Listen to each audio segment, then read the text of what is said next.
Hello and welcome to the Computer Game Show. My name's David Turner and I'm here with a big gun, Matt Murray. Hello. James Farley. Hello. No Sean this week, unfortunately, so instead we have the one and only Iain Lee. There's a lot of pressure here to do an entertaining hello, but none of you have bothered tonight, so hello. Oh, go on, give it a go. Just think of something. Let's go. Let's go for it. Come on, I'll do it again. Okay, go on. Okay, we could do this. Yeah. And the one and only Iain Lee. Hello, everybody. Oh, that's racist. That's actually racist. Yeah, no, you can't do it. No, I was doing Mario. Because, yeah, that's fine. That's what everyone understands, so you'll get away with that. Martinet, or Martinet, I never know how to say it, someone I've worked with, is he ever going to get called up for doing an accent that isn't his own? I don't know, I was thinking that the other day, because it is frowned upon now, isn't it? It is a bit. Well, we don't have any fear of that happening for the movie next year because he's not been cast for it, apparently. Maybe he hasn't been cast for it because of that reason. Maybe it is. I worked with him once on, I think it was a Pokemon thing at the IMAX, and I had like 2 hours in the dressing room with him, and I've lost it, but he recorded loads of links for my radio show and was just the most charming guy. And there was loads of press. And one newspaper was getting him to say, it was when one of the Iraqs was on, was getting him to say rude things about George Bush in the Mario voice. And you could see the Nintendo people just looking on with horror and then going and interrupting the interview saying, no, you can't delete that. You cannot have that. See, I was hoping the Nintendo guys would have got him outside and got the guys, recorder or whatever and just smashed it up. And said, you're not using well, the guy is Ian. So we can find out. Did they smash it up or did you delete it? They didn't smash it up. I think they deleted it, or they might have done what I do sometimes when I'm going into the cinema and I pretend to scan the COVID app because I can't be bothered. They may have pretended to delete it. Who knows? Right. Okay. I want to find those lost tapes. Talking about weapons of mass destruction. Dig them out. Expose them. Cool. Well, thanks for coming on. Yeah. I've got a quick question for you. Yes, sir. Who's your favourite Full Nels member? Everyone's got a favourite. There are so many Full Nels members. It's tough to choose. He's looking right.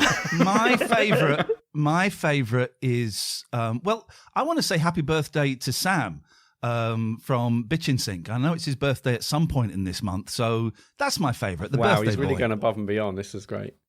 This is great. Happy birthday, Sam. It's time to announce the rest of the How much do they have to pay crew. How much do they have to pay to get that birthday wish all month? Not enough. We should have raised that, Matt. We should have raised it. They are Aaron Patrick, Simon Nelson, Tom S, Jack Oven, Moomin Biscuit, Dave Ernsberger, Colin Brown, Gazman, Gabby Pereira, Graham Mackay, Rocketman76, My Dog Skip, Rex Reese, and Jonathan Edwards. They are the Full Nels crew. Thank you so much for supporting us this month on patreon.com. So we've already done the happy birthday, Sam, so we're not going to read out the full name. So, he doesn't get Correct. Twice. Okay. Feels a bit mean. It does feel a bit mean. Yeah. It may be. Yeah, because he's at the end of the list, but you still should have read it out, I think. I still should have done that, should I? Yeah. Okay, well, happy birthday, Sam. love from Neil, aka Bitchin' Sync. Thank you so much for supporting the show. You can support the show by going to patreon.com/TCGS. Sign up. Various different tiers, aren't there, Matt? There's various different tiers there. Bonus podcasts and all of that. You got all of that. So go down to that website and click on one of those. I believe it's on the internet. We appreciate it. I believe it is on the internet. You're all set up on Patreon now, Ian. How's it all going? How are you finding the whole world of Patreon? Patreon is confusing to me. Patreon.com/Ian and Catherine. It's confusing to me because I'm an old man and I'm used to you go and work and then someone pays you money at the end of the month. And even though I know it's not, this is how I'm earning my living now is Patreon. And even though I know it's not, it feels a little bit like begging. There's some sort of embarrassment around saying, can we have some money? Could we have a few pounds each month and we'll give you shed loads of content? So it's confusing, but I find it amazing that people will pay us directly and, enjoy what we do and what you do enough to go, I'll give you a few quid every month. I think it is marvellous, but I find it a little bit embarrassing. Do you think that feeling, because we certainly had that feeling when we set ours up, and when we were talking about setting one up, like, do you think it's an age thing? Because I think younger people now are just thinking, well, this is the content that I love, so I want more of this content. So, well, of course, I'm going to pay for it. I think it is an age thing. I also think it's kind of a British thing.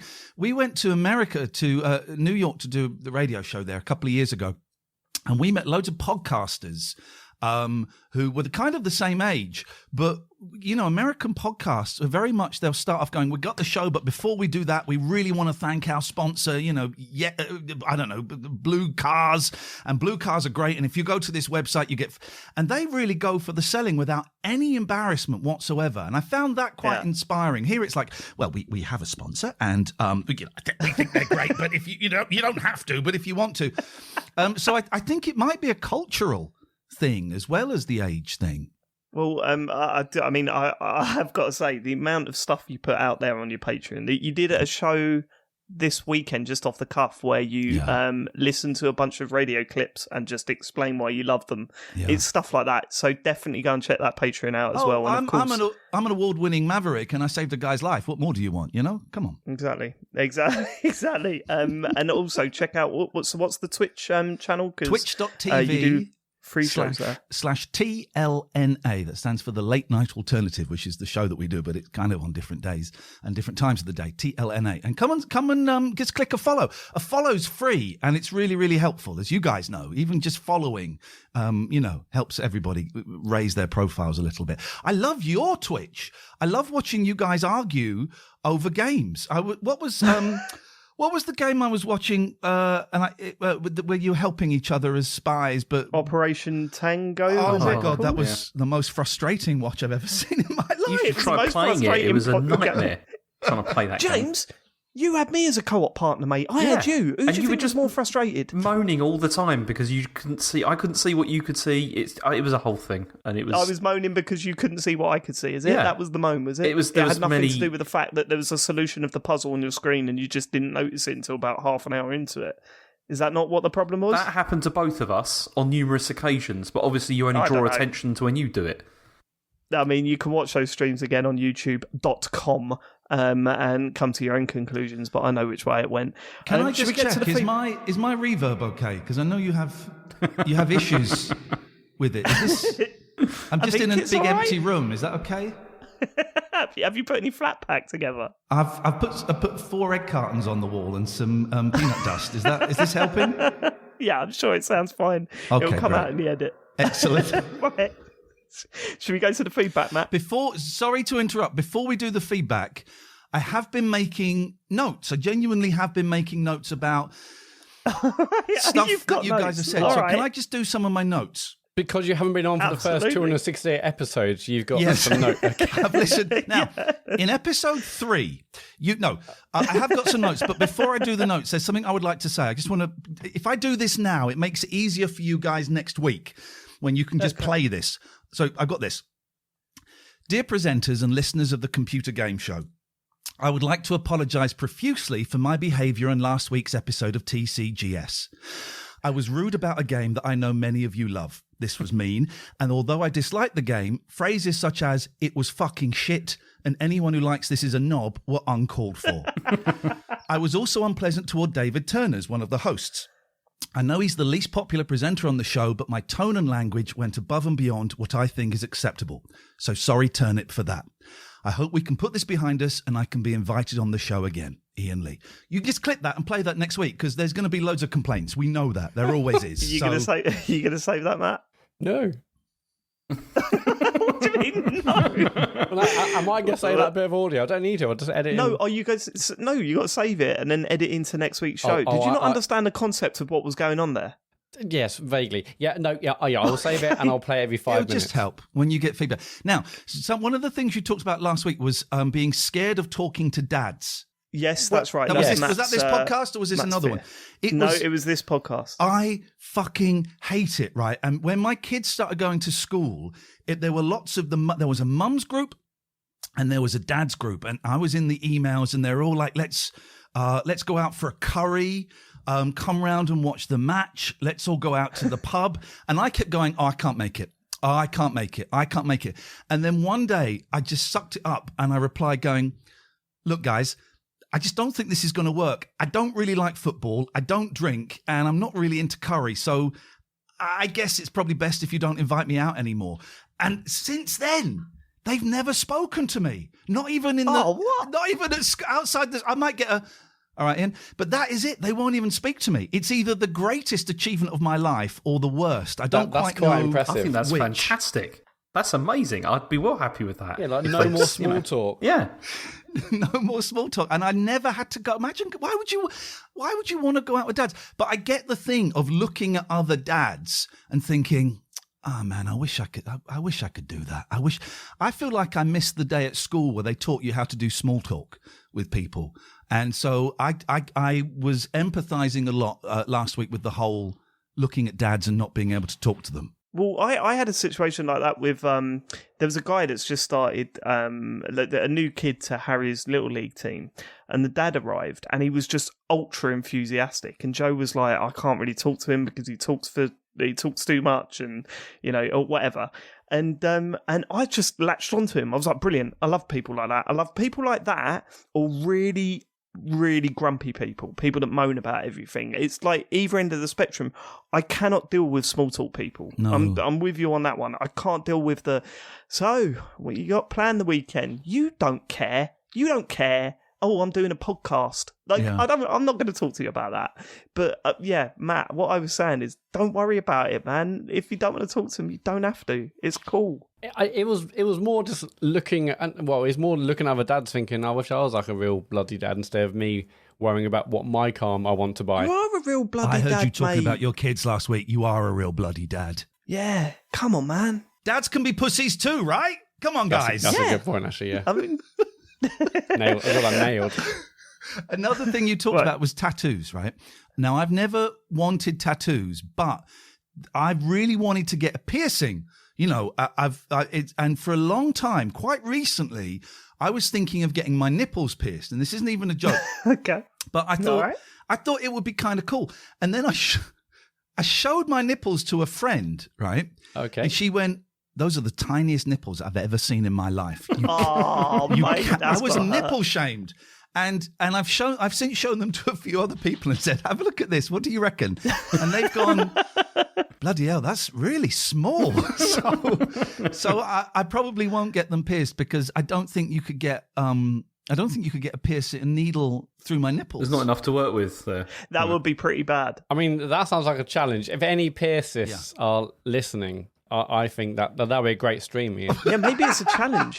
Maybe it's a challenge. No, maybe it is actually harder. You're saying, hi, I'm here in Blue Water. We're outside Claire's Accessories, and we're going to do the nipple piercing today. Do Claire's It'd be do like piercings? that scene in I Think You Should Leave. Yeah, Claire's do piercings. Yeah, they do. Claire's just do plastic bangles, don't they? No, they've got. There's a door out the back where they do it. No, it's in the window. They do it in the window. So everyone's going to see Iain Lee's nipples getting pierced. Yeah, they're small, aren't they? No, it's out the back. It's out the back. There's like a door, and there is a door. Trust me. Whoa! Why do you know this, James? Because my daughter pierced? was interested in doing it, and I was like, no. And she was she was 9, and I didn't want to do it. But there was a door out the back, where they had like a sign. Out the back. Wow. Can I make a suggestion, Ian? Yeah, please do. Twitter poll. Get a photo up on Twitter and do a Twitter poll. Are these nipples too small? And you'll have your answer. Okay, we'll do that. I once convinced my ex-wife, Evan Davis, the host of... Sorry, my cats are dicking around. Evan Davis, the host of Dragon's Den. And yes. I once convinced... And this is what I'm thinking of him. This story almost had no relevance. But he's got pierced nipples, and he's known within the BBC as Twinkle Tits. And if this is absolutely true. This is not... You Google it, it's true. It's not a secret or anything.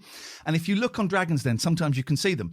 But I convinced my wife at the time that he was blind, and I have no idea why, but he's blind. She's like, well, how does he do it? And I said, every rehearsal they tinkle a little bell above the camera so he knows where to look, and then when they do it, he's taught himself where to look. But he has got pierced nipples, and I think sometimes he wears like a chain between them so you can pull it like the old bus. Is this the reason why you want to get your nipples pierced? Because Yes. you think you get the Dragon's Den job? Yes. All right, it we'll is. get it done then. It's for work. I must admit as well, I Yeah, you can nicked claim that on off that, you. can't you? I told my wife that he was blind. But after hearing your story, Yeah. and she totally bought it. Yeah. For weeks. Yeah. She was going, People do. oh, this is, you can tell. And I'm going, yeah, I know. It's crazy. He does such a, it's really good job he's doing. and then I had to tell her that I just lied about it. Sorry, guys. I'm just... Sorry, Sarah's on the show as well. Sorry, guys. David. I'm just vaping and talking. David, come on, guys. And I want to talk about Twitch, but I'm guessing maybe Twitch might come up a little bit later on in the news. Yeah, Is it in the news, James? It is in the news, yeah. Let's talk about Alright, Twitch we'll then. go I'll over shut Twitch up. in the I'll shut news. up and you guys can carry on. Sorry, done too much. Cool. Thanks for that. Should we go to the feedback from the listeners, Matt? We're going to start with another James Farley fan. I can't believe Dave called out James in episode 268 for his Legoland joke being another version of the one he just made. Legoland, Matt. It Well, says I wasn't Largo. sure if that was a typo, and I can't remember you saying Legoland. I told you it's a Chinese knockoff brand, but go on. Okay, right, okay. A Legoland joke being another version of the one he just made, when Matt does it all the time with jokes and opinions and never gets called out on it. I'm all for you taking a piss out of each other. It's a key part of the show dynamic we all enjoy. But poor old James seems to be getting all of it these days. Love you, Farley. Another James Farley fan. P.S. Can I be in the James Farley fan club now? I can say something about that, though, actually. Like, it says it, when Matt does it, he never gets called out on it. If I'm not on the show, he absolutely does. It's just that I think... is it? Yes. Really? Yeah. It's quite interesting. He was... I mean, I never think noticed I acted this. some sort of shield, like, during this, and then, yeah. Well, you're Matt Murray's shield. Yeah. You're like that thing that you're shooting underneath in Space Invaders. Are you one of those? You get chipped away and then It suddenly... feels when like Matt's- it. I mean, every week you're chipping away at me, Dave, and it's just, not good. I can't wait for that to break. Matt, I mean, this is directed at you. Why is this with all the time with jokes and opinions? Like, what kind of bullshit is that? I don't know, mate. I haven't noticed it, but obviously the listeners No. have. So what have you got to say for yourself? If anything, it's like, I'm writing him and Dave kind of, leans off my comedy, if anything. I It's don't kind know of about licensed that. by Let's- Carrot Out. I mean, Comedy. Ian, And like, well, what? So someone's joking. I'm like, actually, well, if anything, I'm improving it, probably. Tick. And opinions. I mean, well, maybe. What does that mean? Maybe what, not. What was that? Who what was knows? that little? Well, what I'm saying is, I mean, aren't opinions just a collection of everyone's thoughts? And you're like, do I agree or not No, agree? no. Here's An my opinion version is something of you that. create yourself, Matt. I've told you about this before. It's not just a collection of other people's thoughts. That's not how it works. Well, that's not my opinion. Ian, is this something you've noticed as a regular listener? There is a lot of tension between you guys, and I do listen sometimes and wonder why you put yourselves through this hell every week when clearly you hate each other. It's true. It is a good It is question. true. But this is something that I've asked James time and time again. We've been friends since we were like, what? We must have been 17, 18, maybe even. Yeah, it's I say 20 we. years now. You've got a good 5 or 6 years on me, but we've been mates for a long time, and I don't understand why you're mates with me. I know. I don't get it. I don't really understand either, honestly. Wow. It's just, it's just Do you want to call it off? We could. I mean, it may not be a bad All right, idea. well, then you're off the show. Would you- There's a space open. Would you dare? We talked about Twitter polls. Would you have the guts to do a Twitter poll on who is your favourite? Because I think James will come out very, very well in that. I'd say so do I. I think he'll absolutely smash There's that. no point doing a poll. Yeah, no, we should James do the will poll. absolutely win. We've mentioned it now. We should do that poll. But don't do that. I'd put all my money on James Farley. Don't do Easy. that. Yeah, I know, because you don't want to be happy. I don't know what's the matter with you. You'd love it. Seeing like 98% James Farley. You'd love I it. don't like it. Don't do that. Okay, we'll see. Look at him. Look, what are you trying to be like all I've modest just done the and that? poll now, No, James. Yeah, Don't it's like just it. Poll's it's already live. out there. It's already up. Poll's live. Right, okay. Well, actually, you could do the poll now and we could read the results at the end of the recording. I don't want to put. I feel I'll bad think now about that we're that. piling Right, onto okay. my favourite member of the team, he said no. Respect the no. Move on. We'll respect the no. What's the next message? I mean, you said before recording your favourite is Sean, Ian, so what's happened there? I thought what happened before the recording was private, and you have exposed me as a fraud. My real No, favourite's you Matt. should have but- just said. You keep getting the names mixed up. You're still new to all this. All right, go on then. What's the next one? Okay, John Lee has emailed. Hi, I just want to say I think it's a treat that you got in on. I think he's really good. Probably the best, actually. I loved his radio show, and it's criminal that despite winning an ARIA award on March 21st last year for saving a guy's life, he's unable to get a job. I, for one, think he should be given a job right now. Well done, Ian, for guesting on TCGS. I love you, and I think you're the best. I can't stress this enough. The best, you. Wow, thank you, John. That's amazing. Thanks, John. It's lovely. Really heartfelt email. Doesn't really... It's a really nice message, that. Yeah, it is a nice message, and everything about it is true. I did, on March the 21st, I did win the Oscar, basically the Oscar of the radio industry, and I'm unemployable. So, John, thank you for that. I appreciate that, buddy. Thanks a lot. I'm reading that. I'm trying to work out if that was you, Ian, or it was Gatford. It was one of the two. Do you know what I mean? And I wouldn't be surprised either way. But come on. Talking about that. Why would I send in an email about myself? I'm here. It's clearly John Lee. Yep. Look, and it's spelled differently. Well, there you go. It's spelled differently. Leigh, right? Yeah, so proof. There you go. So we're not going to question that. We're totally fine with that. I'm the only one. No, it's John Lee. I think it was a nice message, for to start us off, Every time someone sends a message, we have to assume that the name is legitimate. That's what I've always done. You get people like Willy Cockhand and Bum Cheese Fartface, and you don't question it until 2 weeks later when a listener points out, saying, "Did you know that you had someone called Dick Fanny on?" Yeah, but it's usually right at the end of the show when they come up, and it's late, and it's like you're not paying attention. All right, okay. Well, let's take that as a legitimate listener. I hope they become a full Nelson member very, very soon. Don't think they will. There hasn't been a fake listener, has been a fake name, and let's go on to the next message. This is from Jennifer Aniston. Whoa, hello. From Matt's description of the lake, it's just lake, Jennifer. I'm fully on board with the slice of life game that is just intended to be a pleasant experience. The other guys all taking a piss because there's no twist, crashing cars, big gun shootouts, etc. I think it's time we moved on from over-exaggerated gunplay games. I'd imagine this game to be like Seinfeld, a game about nothing, but you still love it. Too many games are about shooting and murdering. This is a good new change of pace. Cheers for the Hang on, wait a minute. minute. Is this Jonathan Blow's pseudonym? Is this what this is? Is this J Blow? Yeah. Is this what you're saying? Yeah. It could be. It could be. We had another bit of correspondence straight after from Dildo. That's anyway. That's not even a name. Please never let Matt talk about Lake again. So different sides. Why you talking about Lake last week was pretty good. Don't listen to Dildo. You carry on, Matt. I enjoyed that bit of the show. I put a lot of stock in Dildo's opinion, and so they always say don't just if you have negative comments, just don't listen to that. But in this case, Dildo's really spoken to me, and I'm going to think about that a lot. That word always reminds me of a story, and don't worry.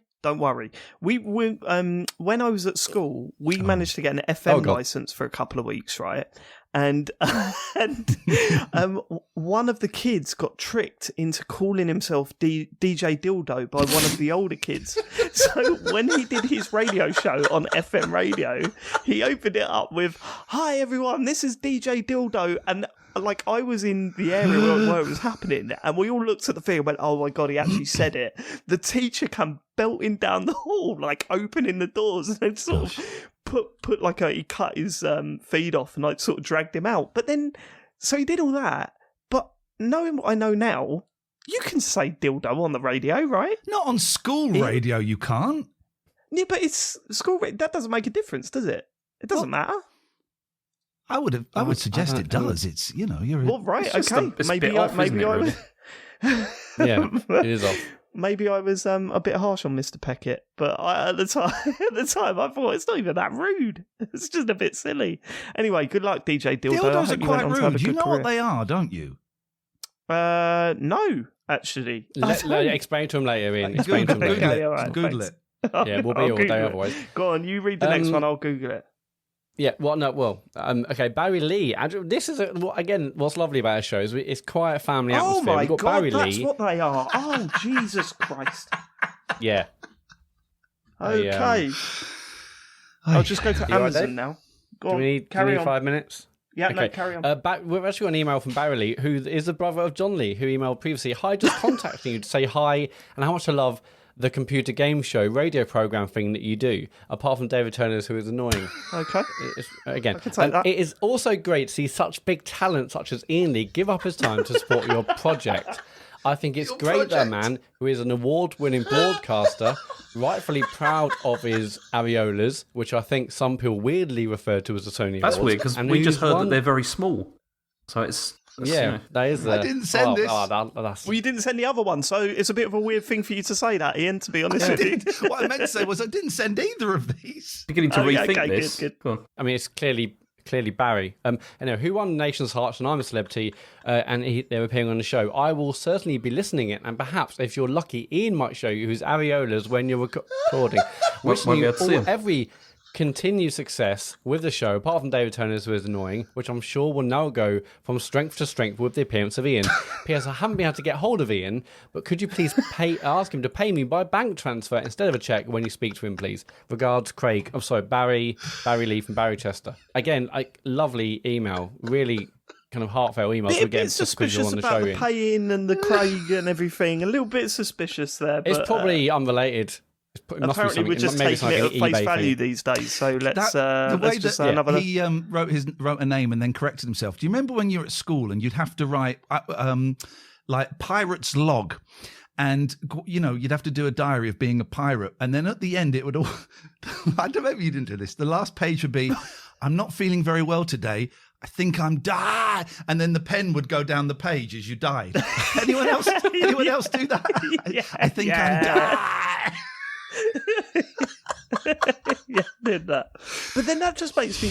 I don't know why you bring these stories up, but that reminds me of a story when I was in primary school, and some kid come up to me like the naughty kid in the class. Yeah, he didn't give me a dildo because I didn't know what they were. He said, "Look, do you want to be in the swear club?" And I was like, "Oh my god." That kid's talking to me. You didn't say, this "Oh my god!" mad. Clearly, you're like, "Oh, flippity flop!" What? No, this was what was going on in my head, and I went, "Yeah, I want to be in the swear club." And he said, "Right, well, write your name here in this notebook." I was like, "Yeah," and then write a swear word. I was like, "Yeah, I'm going to go for a good one. I'm going to write fuck." So I wrote it down, and he closed the book. And he went, "Miss, David wrote fuck in my book." I was like, "You little bastard!" Yes. You little bastard. I got detention. And funny thing, that man grew up to be Elon Musk. That's what he was up to back then. All right, okay. Next message. Elise Armstrong, dear TCGS, I feel compelled to comment upon Mr. Matt Murray's ongoing criticism of Miss Sarah Dyer, which came to a head during the latest episode, number 268, Reverb on the Walls. Whilst I totally understand and empathise with the consternation caused for many listeners by the vaping sounds unfortunately made their way into last week's recording, I feel that Mr. Murray's visceral reaction and his suggestion... I feel that Mr. Murray's visceral reaction and his suggestion that Miss Dyer should not be allowed to record for TCGS in the future was a touch unwarranted. I fervently feel that the addition of Miss Dyer to the TCGS team has been an overwhelming positive for TCGS. Her commentary on the various games and news items in her brief few appearances to date has been of high standard, and moreover, she has proven herself to be entertaining and has been able to integrate with and play off the other hosts as well. Agreed. I can only assume that Mr. Murray is jealous of Miss Dyer, and having been upstage in the wake of her superior contributions to the show, is doing everything in his power to haze the new kid in order to reassert some sort of perceived dominance. Absolutely nailed it. Although I realise some of the animosity between Matt and Sarah is manufactured by them for the purposes of entertainment, not true. As a fellow female voice in a, let's be honest, male-dominated gaming industry, I feel that on this occasion the assertion that Sarah should not be allowed to record for TCGS in the future crossed the line from being funny to being dismissive and disrespectful. That being said, I genuinely love the show. You're all exceptional hosts, and you should all be very proud of the podcast you have created. Thank you for sharing your passion and enthusiasm for gaming with the world. Long may it continue. Best regards, Elise Armstrong. Who are these people? Elise, thank you so much. We're going to get a few TLNA clips in this. I love every one of them. You'll hear me and James laughing a lot. Elise, thank you so much for the email. Completely bang on. Totally agree with you. Next email, Matt. Well, I don't think that's warranted. No, okay, I'll let everyone behind the curtain. Oh, don't. Obviously, no. I'll let everyone behind the curtain. Sarah wrote this email, and I think it's unprofessional. And Sarah, I know what you're doing. You know that is out of order. So don't email Sarah again, Sarah. That's what I'm saying. Barry Lee. Hi, Barry. Oh, Barry fucking Lee's back. Hi, Barry. Barry Lee here, John Lee's brother. I'm very confused. I contacted you a while ago. Actually, can you not read the part about Ian pay me, please? As I probably shouldn't. I'm really sorry, Barry. I did read that, actually. Had another thought. I'm not sure how I appear as a contestant on what's required to win the computer on the computer game show, but I believe the award-winning broadcaster who possesses 2 areolas, Iain Lee, is due to appear on the show. I believe in his long and varied career, including winning the nation's heart on I'm a Celebrity, included experience of hosting a game show, and perhaps he could offer some advice on the format. Anyway, love the show, guys, apart from David Turner, who is annoying. Oh, listen, you don't have to read all of these out. I know for a fact, because I've sent a load of emails in, that you don't read all of the emails out, right? And I've sent some corkers in that you've chosen not to read, and that's fine. So you don't have to read all of these out. I mean, come on, what is this? You got to give Barry Lee a computer voice. Well, hang on, no, wait a minute. That last one was from Larry Lee. Oh, it was signed, which is... They use both names. Ian, but that's an interesting question. How would you change the format of this show? What would you do? Well, we need some advice. Isn't it funny? You said I'm toying with a question, but it's quite an uncomfortable question, and I don't know. And this is genuine. I don't know if. I mean, do we want to go there? Okay. Why not? We probably won't listen to it, but go for it. No, okay. I thought it was interesting that you had a female voice on, and I thought that was great. And I am fully aware that when I do podcasts, here we go. I used to do a podcast about time travel movies, right? And it was me and my friend, and we would do these podcasts about time travel movies. And then I thought about it, and I thought, it's 2 white, middle-aged men dissecting popular culture. And I thought, there is shitloads of stuff out there. And I'm aware that the show I do with Catherine, it's 2 white, middle-aged people. And we have my friend on, Imani Coppola, who's a singer-songwriter. And she's American, and she's also a person of colour. And at the end of the interview, she said, how many other black guests have you had? And we ummed and we ahed, and we went, you're the only one. She said, I'm just going to leave that there with you. And it did. What am I trying to say? I wonder how you guys felt being 4 white middle-aged guys doing a podcast.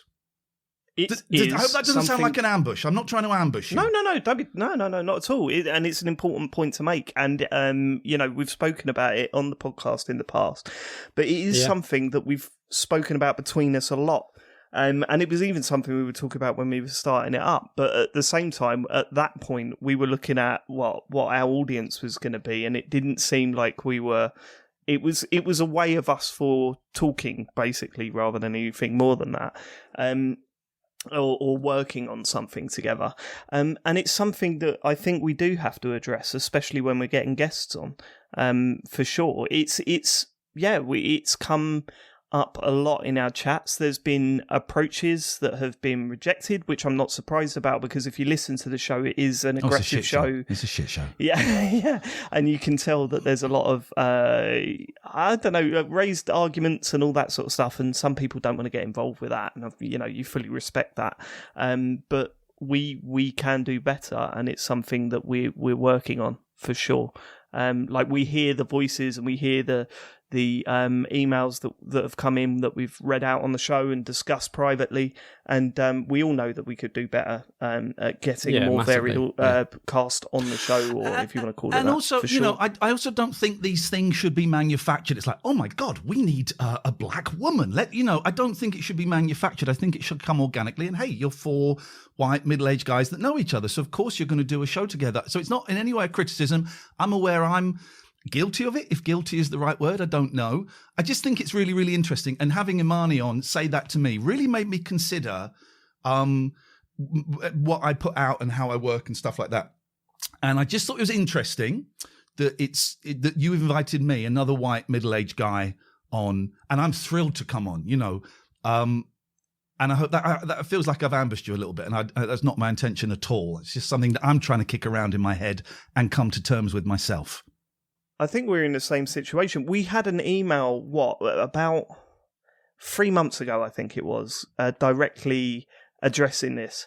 And it was through a period where we stopped having guests on. Like for a year and a half, maybe 2 years, we just stopped having guests on because we wanted it to... Like, I suppose there was part of us thinking... There was part of me thinking, this is really aggressive and I wouldn't want to bring someone into that because that's the style of the show. And some people, I worry, won't be able to sort of get on board with that.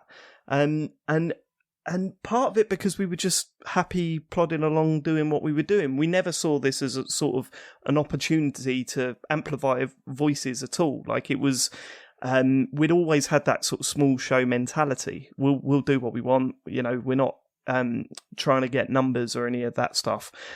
So we'd never seen this as a platform.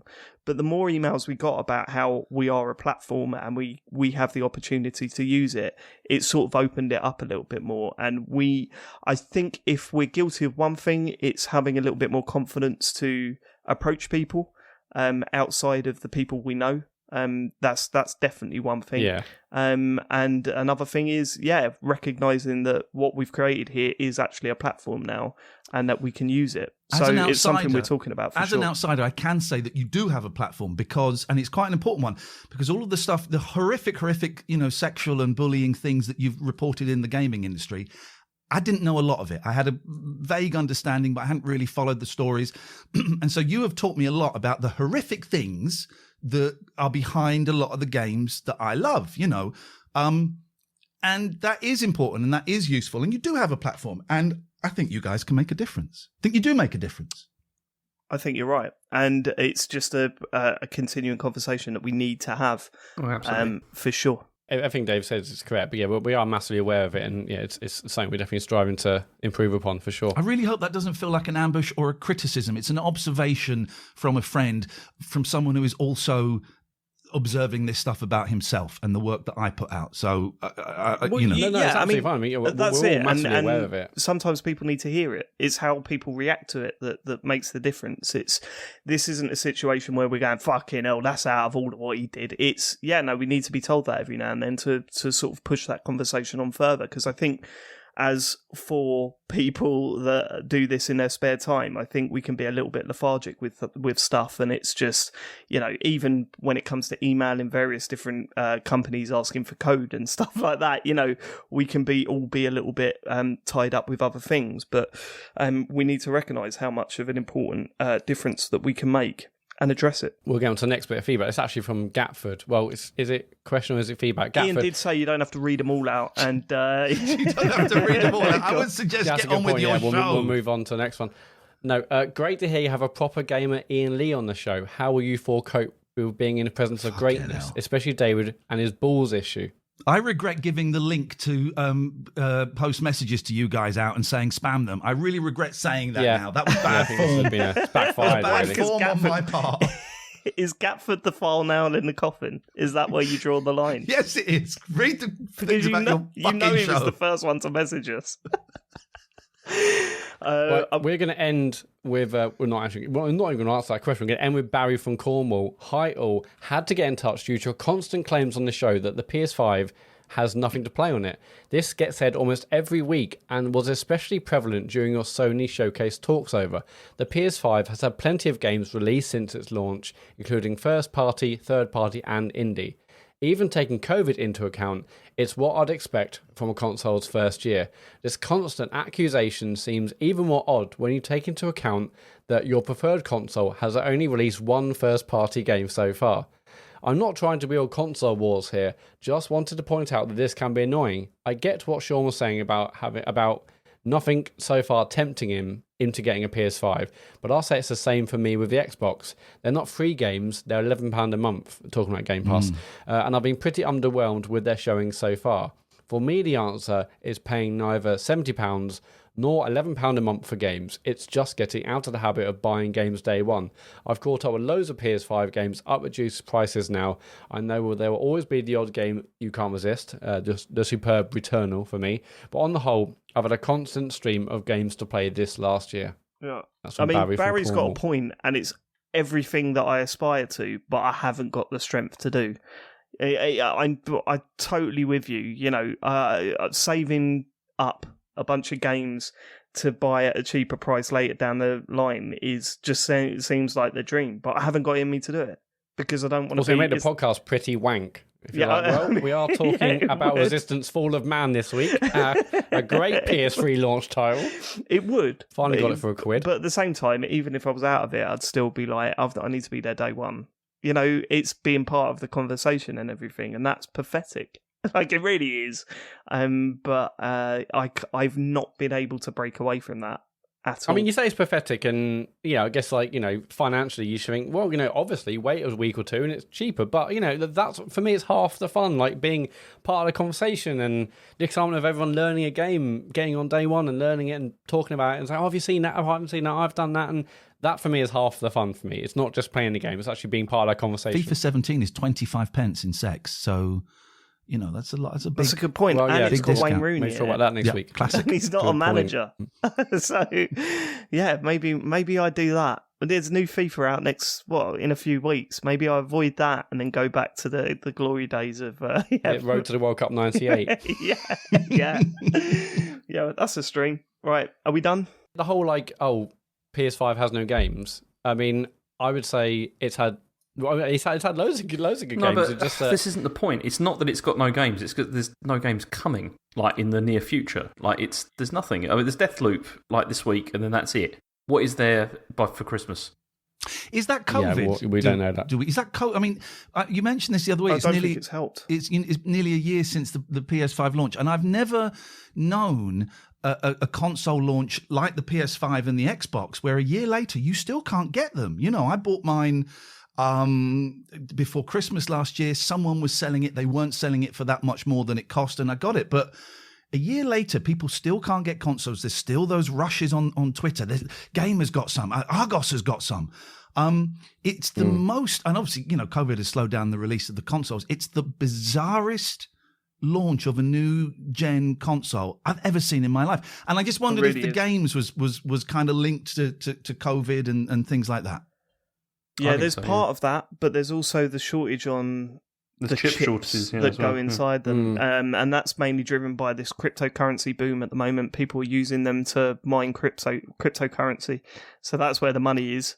And that's my understanding, James, right? Yeah. It's not just that. It's just that it's raw materials and stuff. There's a lot of problems with that at the moment, with, you know, having what they need. PS2 didn't have any good games for about 18 months because I always got, I may be remembering this wrong and someone correct me, that PS2 kind of came out with not very much apart from talk about the emotion chip and the Fantavision. There was talk about Bouncer, wasn't there? Bouncer was going to be the big game, and it didn't come out for ages and it was shit. But I've always got the impression they kind of rushed that to kill the Dreamcast. And there was nothing decent on the PS2. People will now write in with, well, this and this. I don't remember there being much released on the PS2 for the first 18 months that wasn't, you know, that was much better than a PS1 game. Yeah, when you look at the launch titles, I mean, you're talking SSX was there, but it was very much the SSX before SSX was what we knew and loved. You've got Unreal Tournament, which wasn't the best port. Time Splitters, which was great, but again, it felt like the game before the real game came out. Yeah, that was like a PS1 game. It was a great game, but it was a PS1 game virtually. Yeah, it certainly felt like that. So yeah, there wasn't much on launch to get with your PS2. But even then, I mean, you're looking at a year down the line, and the amount of games that have come out from first-party studios, especially Microsoft. You know, they've really struggled to get anything out. So it's been a very weird launch. Xbox is so much worse. Thank God they got Game Pass. I mean, yeah, we have said about you know, what can I really play on my PlayStation? But it had great games at launch. It's had Ratchet since then, Returnal, and there's been loads of great games on PS5. It's just what James was saying is, you know, what happens in the next 6 to 12 months. And yeah, Xbox has had nothing. I mean, it may probably release one game, or I guess Flight Sim and some others, but thank God for the indies and thank God for Game Pass for Xbox. I mean, that's been a joke. But the next 6 months are very interesting for PlayStation because I want to know what the hell's coming out for it, other than Deathloop this week. Okay. Are we done? Oh, we're done. It's time for the news goblin to crawl out of his cave. Yeah. And give us the news. Yeah, there is news. I mean, the one thing... The trouble is, right, is the first... Shut up. The first bit of news is a bit of a problem because it's the Epic and Apple stuff, which is not... I don't think it's terribly interesting. Oh, God. Well, I tell you what, it's really funny, isn't it? When they were having that big court battle, it was, look at all this gossip coming out. This is great. Now the judge has made their decision. It's like... Oh, right. Oh, yeah, the whole thing's boring. I'm not interested no more. Like, can we get back to the gossip again? Like, the results are kind of confusing and it means all very technical things, obviously, as it should. They can't just come out and go, and the winner is... so it's, you haven't got that side of things. But, yeah, it's all really split up, isn't it? Apple's won some battles, Epic have won others. Well, I mean, Epic have won one thing, which is the thing they got was that they had it so that the steering is not allowed anymore for for payments on the App Store. So now what will happen is that if you're buying stuff like on the App Store, developers will be allowed to say, okay, you can click this link and you can buy it from here instead of through Apple instead. So does that affect all markets or just where the lawsuit took place? See, that I don't know, actually. It's definitely happening in Korea, and it will be happening in the US as well, because this was in US court. I'd imagine the EU is already investigating all of this as well, so I'm sure this is probably going to be something that will become more widespread as something. But that was Epic's main victory, as it were, was that they managed to get that. Well, it's their only victory, wasn't it, really? It was, yeah, because, Apple... won all the other counts, including the allegation that they were running like a monopoly, and the court decided no, they're not running a monopoly, and no, they're running Scrabble. Yeah, it's dear. That's terrible, man. Oh dear. Yeah. oh, come on, Ian. Come on. That's the first time I've ever heard James just cut like that. It's just flat out denying your attempt at humour there, Matt. No, it was a great joke, and I think I'm just trying to scroll back. It doesn't matter. Whoever that guy slagging him off before was, that's for you, all right? God, that cat is kicking off. What is going on? Wow. How many cats have you got in the house? Hang on a minute. The stray cat that bit my hand and made my hand balloon and I nearly lost my hand, that cat is in the house. I have to go and kick it out. I'll be back in a minute. Go for it. How does that cat enter the house? I don't know, he lets him in. How does that cat enter the house? He's a mad cat man. Have we not established this? He's got 5 How does that cat into the house is now the episode title. Leave this on. This is like the time that you attacked the bee. Yeah. That was very annoying. Now. Sorry, guys. Are you back? I have a cat called Big Boy who was a stray, and he now lives with me. But there's a cat I call Bigger Boy who bit my hand once when I tried to stroke him, and it bit my hand, and I woke up at 5:30 in the morning, and my hand was quite sore, and I turned the light on, and it had ballooned to about 3 times the size. So I went to A&E, and they said, "Oh, good job you came in now. If you'd have come in a couple of hours later, we'd have had to amputate it." And that cat was in my kitchen just now, piece of trash. Do you reckon that was a joke? You know, like when doctors say weird jokes like that to kids?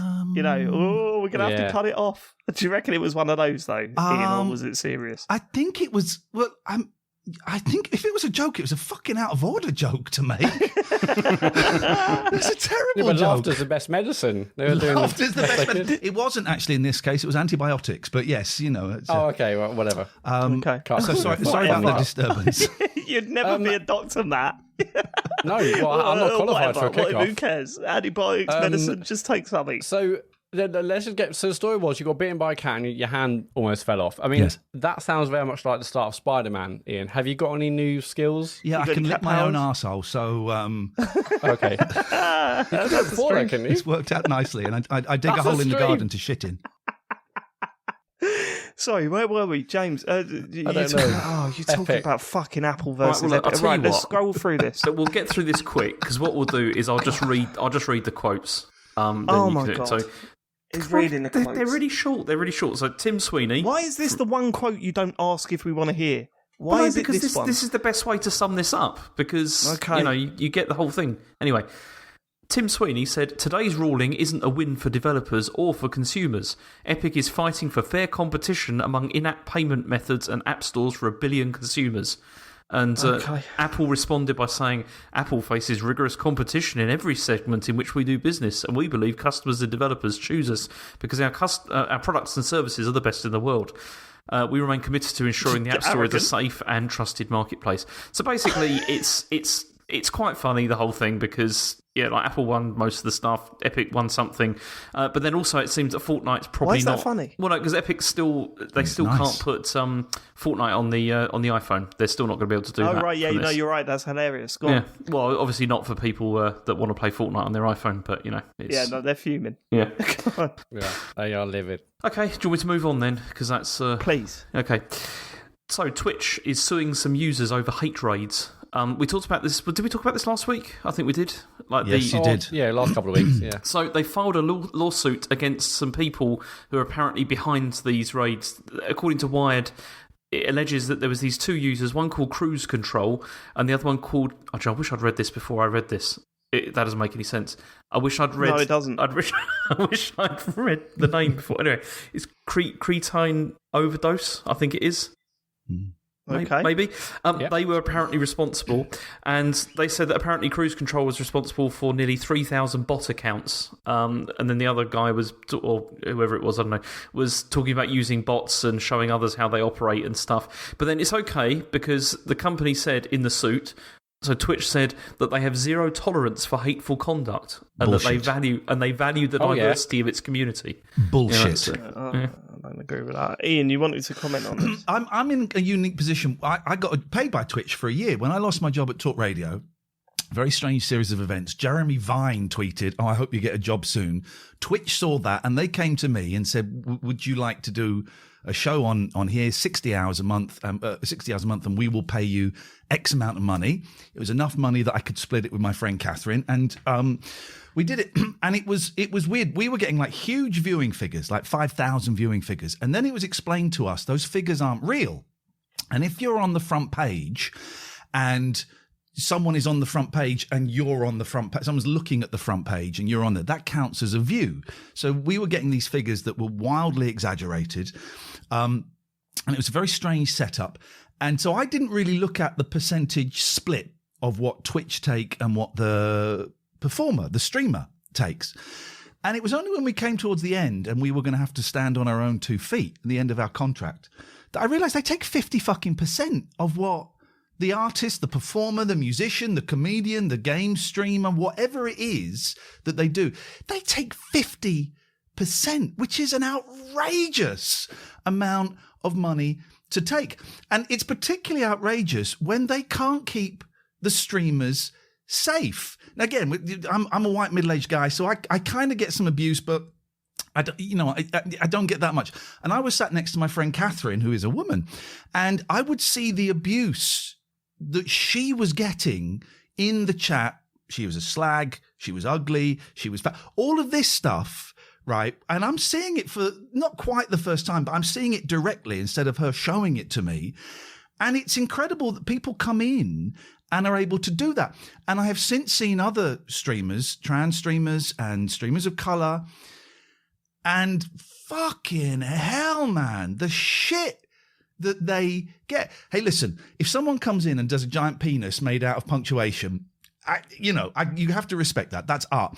But there is, but there is so much that slips through the racial language, the bullying language, the sexual language, and you block it and they'll come back with another account. You block it, they'll come back with another account. They'll raid you with bots and you then have to turn it to slow chat or follower chat or sub chat or whatever. We shouldn't have to do this. I'm really lucky. We got a load of mods who are flipping brilliant, right? And they kind of err on the side of caution and they just come in quick with anything. But if you're a young, old, whatever, if you're a streamer on your own, maybe you get 25 people a stream, you quite possibly haven't got enough regulars to get mods, or you don't think you need mods. But then if someone piles in with, you just imagine the worst words in the world. And, if it comes to me and Catherine, and we get some of it, I'm bisexual and I get called a queer and all of this stuff, Maybe I shouldn't have said that word. Maybe you want to bleep that word. But we've got each other. So after a stream, we can go, shit, that was really bad. How are you feeling about that? Okay. But a lot of these people are doing it at home on their own, and they have no one that they can go to. They turn off the stream and have to process all of that stuff. And Twitch does not give a shit as long as it's making money. That's what it's all about, obviously. And they can say all this, we care about them and we want to look after you. No, you fucking don't. Put in some protocol so that stuff can't happen. I mean, you've got to remember that becoming a Twitch streamer is becoming something to aspire to for younger people. You know, they get this has been said a million times on a million different shows, but you used to ask a kid what they wanted to be when they would grow up, and it would be, you know, footballer, all of this. And now it's, I want to be a YouTuber, I want to be a Twitch streamer. Yeah. And going into that world, I mean, if you're 18, say you waited until you were 18 and you're going into, I remember how vulnerable I was when I was 18. Yeah. And as you say, all right, a white guy, whatever, the abuse is nowhere near as harsh, but one comment would have spiraled me. It would have absolutely decimated me. And I do not want to demean in any way what white men get as well. And of course, it can be devastating. Yeah, I know. Of course, it can be devastating. But obviously, it's way worse for everyone else. It's like when the whole hot tub thing came out. You know, there were streamers doing stuff in hot tub, and basically it was soft porn. Now, listen, I'm not going to tell a woman what she can do with her body and how she can earn her own money. You know, that is not my position. Twitch got a lot of flack about it though, because it was on the front page and it was kind of a big thing, and they did a really long statement that basically said nothing. It said nothing, and Twitch is used by, you can have a Twitch account at the age of 13. And I guess Twitch has to work out, what is it going to be? Is it going to allow soft porn and go for that money? Because there's a lot of money. Is it going to put that in a completely different section where it's really difficult to find it? Is it going to abolish it? Is it going to protect its streamers? I just think it's a little bit of a car crash at the moment, and it seems to have no direction. When I signed up with it, they told me they wanted it to become like Netflix, like live Netflix. And that seems to have gone out the window, and that's fair enough. But I don't think people protected, and I think taking 50% is outrageous. I think it's also, I mean, we talked about this last week, the fact that they're asking like users, like people that are actually doing the streaming, to sort of take care of everything themselves, you know, saying, we've given you tools to deal with it and all that. And it's just, that's insane. Like the fact that the company isn't wishing to, you know, considering how much money they're making off everybody, that they're not willing to like back people properly. It's just, I don't know, it's crazy. Do these lawsuits make a difference? No. It's two people. There are thousands out there doing it. It's funny. Mm-hmm. It's funny to go into a stream and make someone upset. It's funny to go into a stream and get booted out, and then you go onto another stream and you say something more outrageous. It's funny to do that. And so I'm not saying it is. I'm saying that this is what a lot of these people think. And a lot of these people possibly mean these awful things they say as well. But no, two people getting sued, fuck all. So what do they do? They find their addresses and they go around and they tell their mums. I mean, that would be a start, wouldn't it? It would be a start. I don't know, but then I'm not a multi-billion-pound company. It's not for me to know. All I know is that they are not protecting their users. You know, and it's what we said. We've been saying for the past couple of weeks. The suggestions they are coming out with. There are some tools you can get. We're going to have an open DAO. Whatever. It's not good enough. It's just not good enough.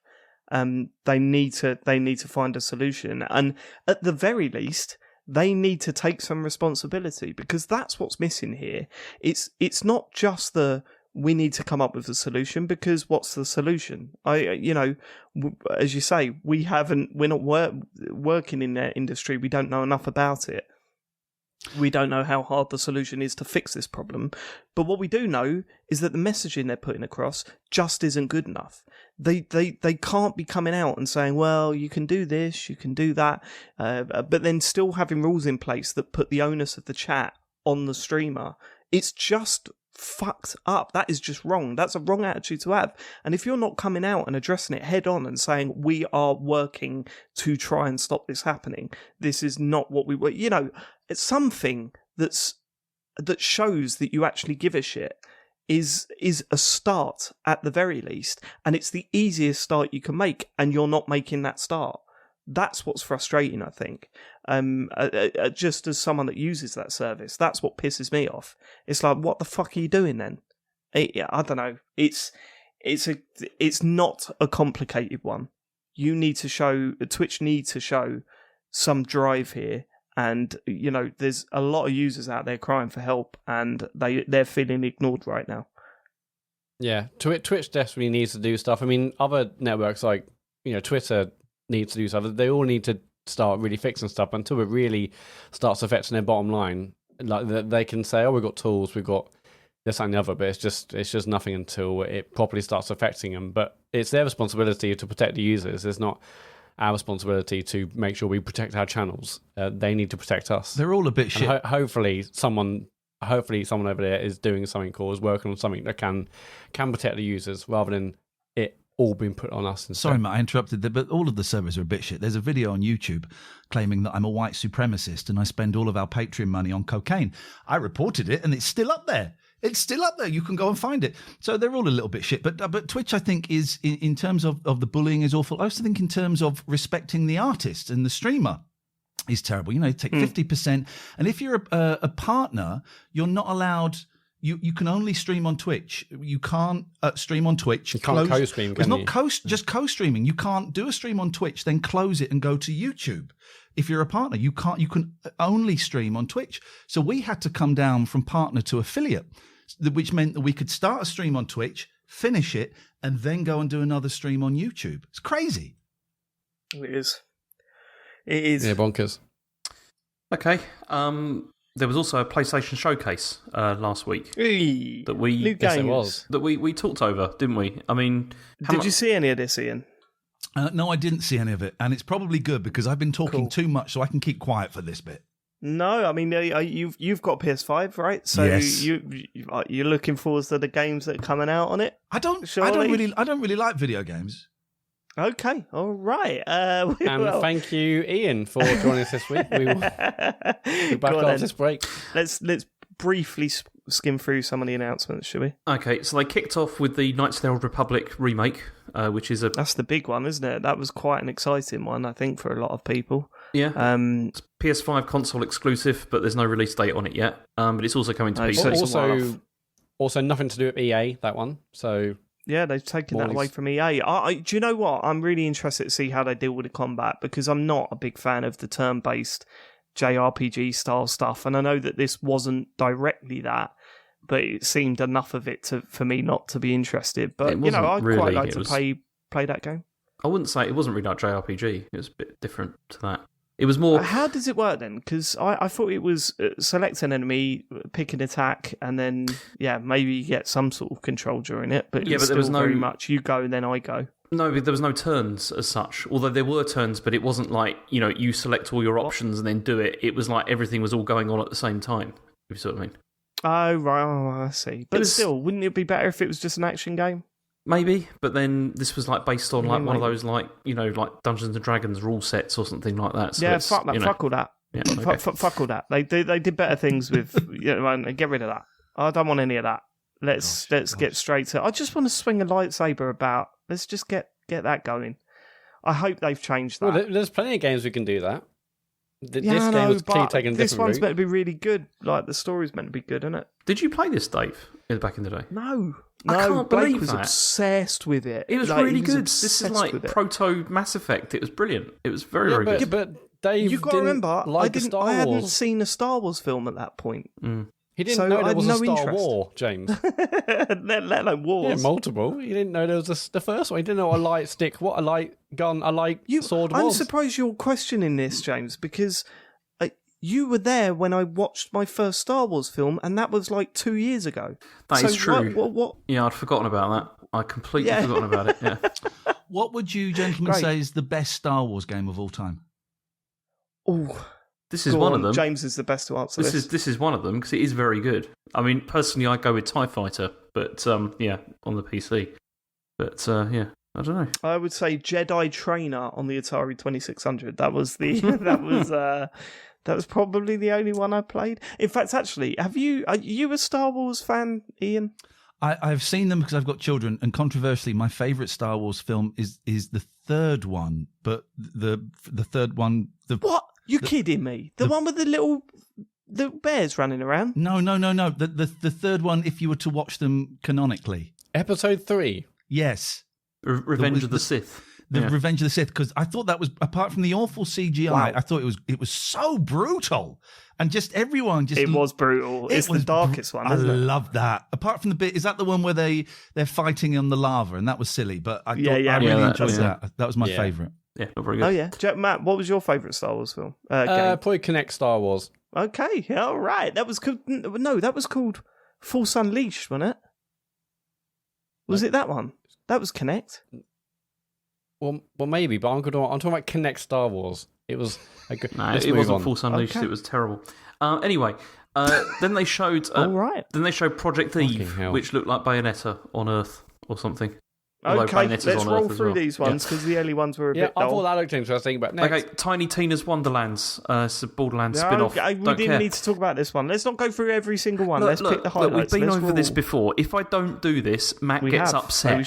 He gets upset if I don't go through them. Who gives a fuck what Matt thinks? He's the admin guy. Don't worry about it. How dare you? Anyway, let's talk about so uncomfortable. Forspoken. Yeah, okay, so next was Forspoken, which is... Not Forspoken, James. Let's move on. Let's move. God, you guys need to go into group therapy. We really do. Oh, that's a bonus show. Can we do that? That's a stream. That would be great. Oh, we got to do that. That'd be great to see what they think of us. That there's a Metallica documentary, isn't there, where they all go into group therapy, and it's wonderful. You guys could do that. Really? Yeah, we want to do it, yeah. That'd be quite interesting. Really? How long ago was that filmed? Oh, that was about 15 years ago. I will Google it while you're presenting. Okay, cool. Cheers. Okay, so you're not interested in Forspoken, though? No one cares? I think it looks nice.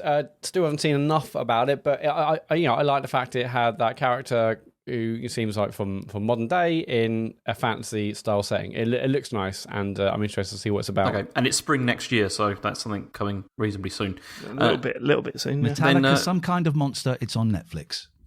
Oh, I think I've heard of that. Yeah, I will watch that for sure. Okay, Rainbow Six Extraction, due January 2022. Alan Wake. I'm still not sure. Reskin Rainbow Six Vegas, please. Come on.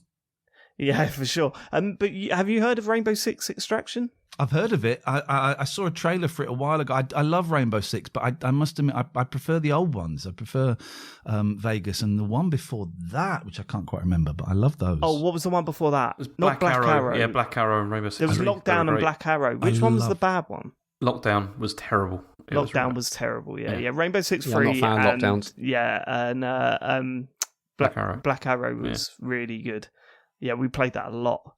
When you could scan your faces in. Oh, yes, you could scan your Why faces doing that in. anymore? That was incredible. Because I think we established that studio must own the rights to that technology. That's the only thing that they must do. It's so weird because it's so much fun. It was brilliant looking down a sniper rifle and seeing your mate's face. Maybe that was the reason. Maybe that was the reason they don't do it no more. But yeah, when EA tried to do it with FIFA, Matt, you've got to send a picture of you being scanned into FIFA to Ian because it's one of the funniest things I've ever seen in my life. That was great. It made James laugh to about 15 minutes solid because my beard went far too high up on my head. Okay, all right. But Rainbow Six Extraction, it looks like a good combination between Rainbow Six Siege and Left 4 Dead. If it's the right mixture of action and a bit of strategy from Siege, then I reckon it'd be really good. It looks interesting. I didn't play like the alpha or beta or even like the previous version they did in Siege, but I think it looks really, really good. That's fine, but we've got Back 4 Blood coming as well, so there's a lot of Left 4 Dead style games on the way.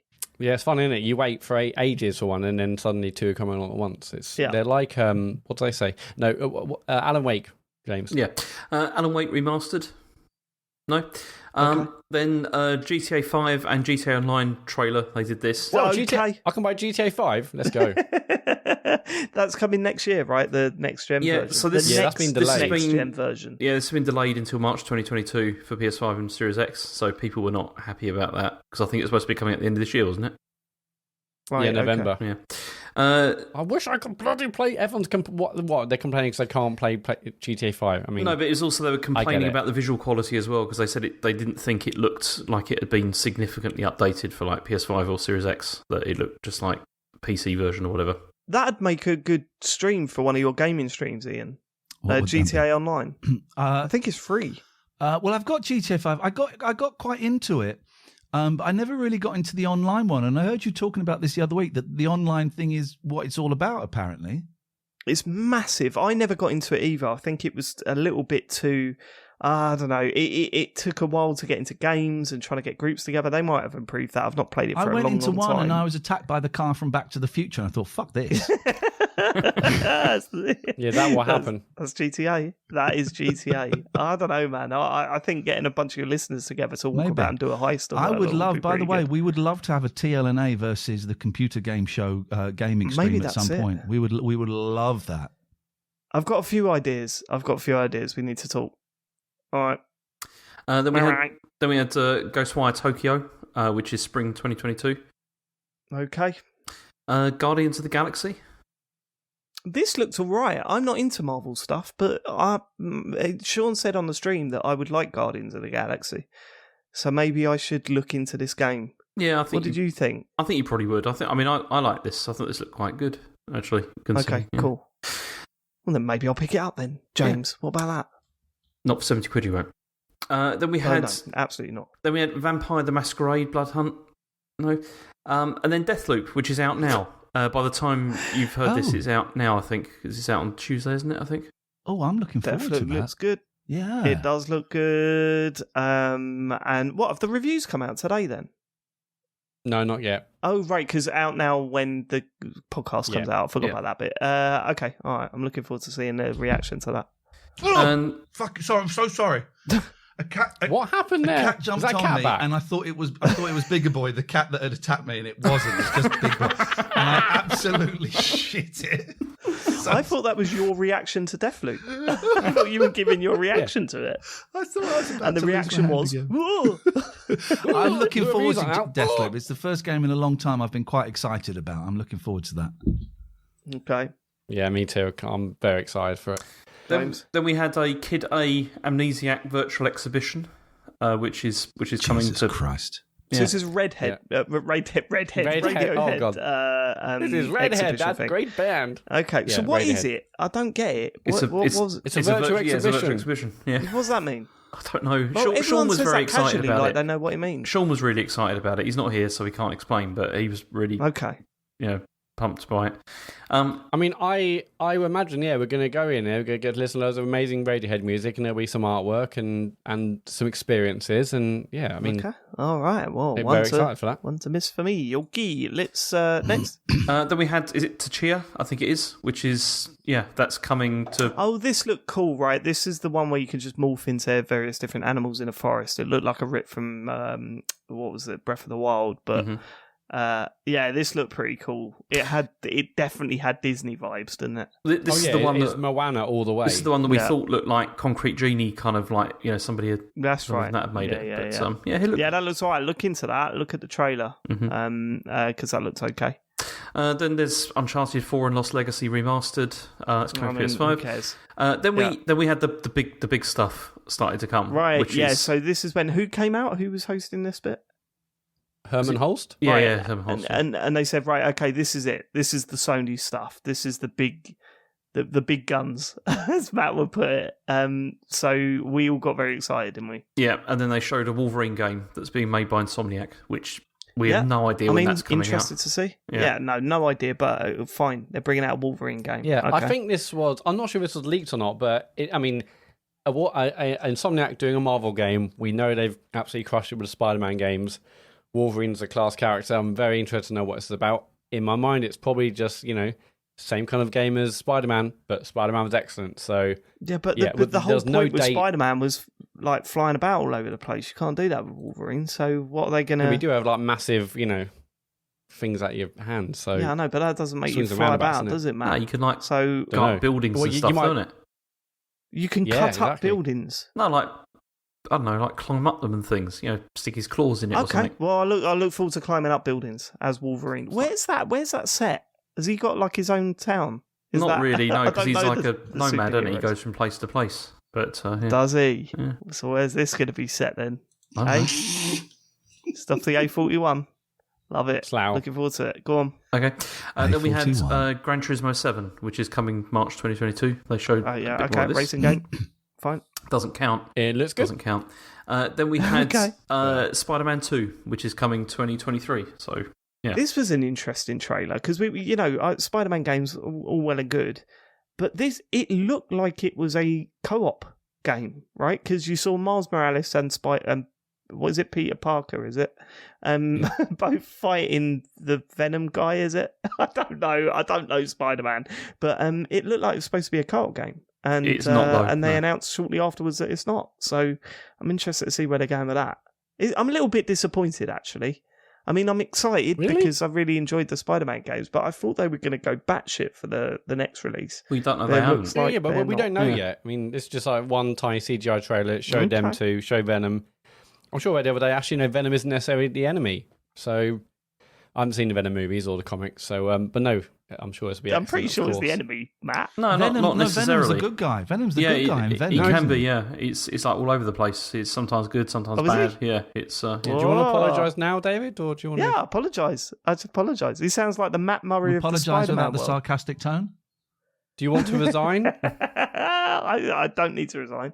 But Well. We'll let listeners be a judge of that. okay. See, I showed this to Asher and he was really excited. Then when he saw it was 2023, he was livid about that. Cause, I don't believe that. It's I don't true. believe he was livid. He was really angry. He was like, it's And then ridiculous. everyone cheered. How old's Asher? He's 9. And he's getting livid at games trailers, is he? Well, here's I don't believe he James's is. son. Yeah, no, seriously, he did. He was. I mean, he was also Okay. when we showed him like a Nintendo one. I said, "What do you think there's going to be?" And he said, "Just a load of anime games that are rubbish." And yeah, Stop he's showing so him good. shit that you know you won't like, then, James. No, What I do was- you do? that Sitting was a down, do you get prediction. hyped up? that was a Anime. prediction. You know, it's, Did yeah. you say anime? Okay, fine. Yeah, it should have been anime. I'm all over the place tonight, Ian. Okay. Honestly, I don't know what is That's all right, going on. James. I'm It's- on your side, brother. It's terrible. Yeah, you're his favourite, apparently. Well, that changes most minutes. Okay, what's next? Fuck you, Murray. God, that's not. Oh, No, that's Okay. that's I some love commentary you that all. I'm I willing to love get you. behind. I love Matt, and I love you, James, and I love the guy that's not here, and Turnip. I love you all. Cheers. Go on. Then we had a God of War trailer for Ragnarok. Now this looks good. God of War, the last game, was fantastic. This just looked like it looked more of the same. But at the same time, it was a tiny little slice through what that game's going to be. I was excited to see characters that I really loved from the first game. It just looks, I know it looked absolutely stunning, even though it is obviously pre-rendered, all that sort of stuff. There's a new God of War game coming, man. It's something to look forward to, at least. It's just, yeah. as it was with Excellent. all of this stuff at the end of the conference, a long way away. So it's hard to really, really get excited for it. In the meantime, I mean, that didn't even have a year. Spider-Man 2 had a year of 2023. I mean, yeah, we've got to be at least 2 years away from God of War. you think But so? I reckon this is going to be like, as they say, holiday next year. I think that's what that will be. Okay, Yeah. all right. they That's can't a be that wild confident if prediction they from wouldn't even James. put a year in it. They didn't say. I guess if it's maybe coming the end of 2022, maybe they wouldn't. But Yeah. Okay. By the way, then- I apologise. It's me that's bleeping. Like Discord is bleeping for me, and you can hear me tapping away. That's me trying to stop the Discord bleeping experience because you'll get complaints about it. So I apologise for the bleeps. Piece of You know shit. this, right? Ian's been on the radio for a long time, very experienced. Hasn't been on for over And a year. He sounds actually petrified of our listeners.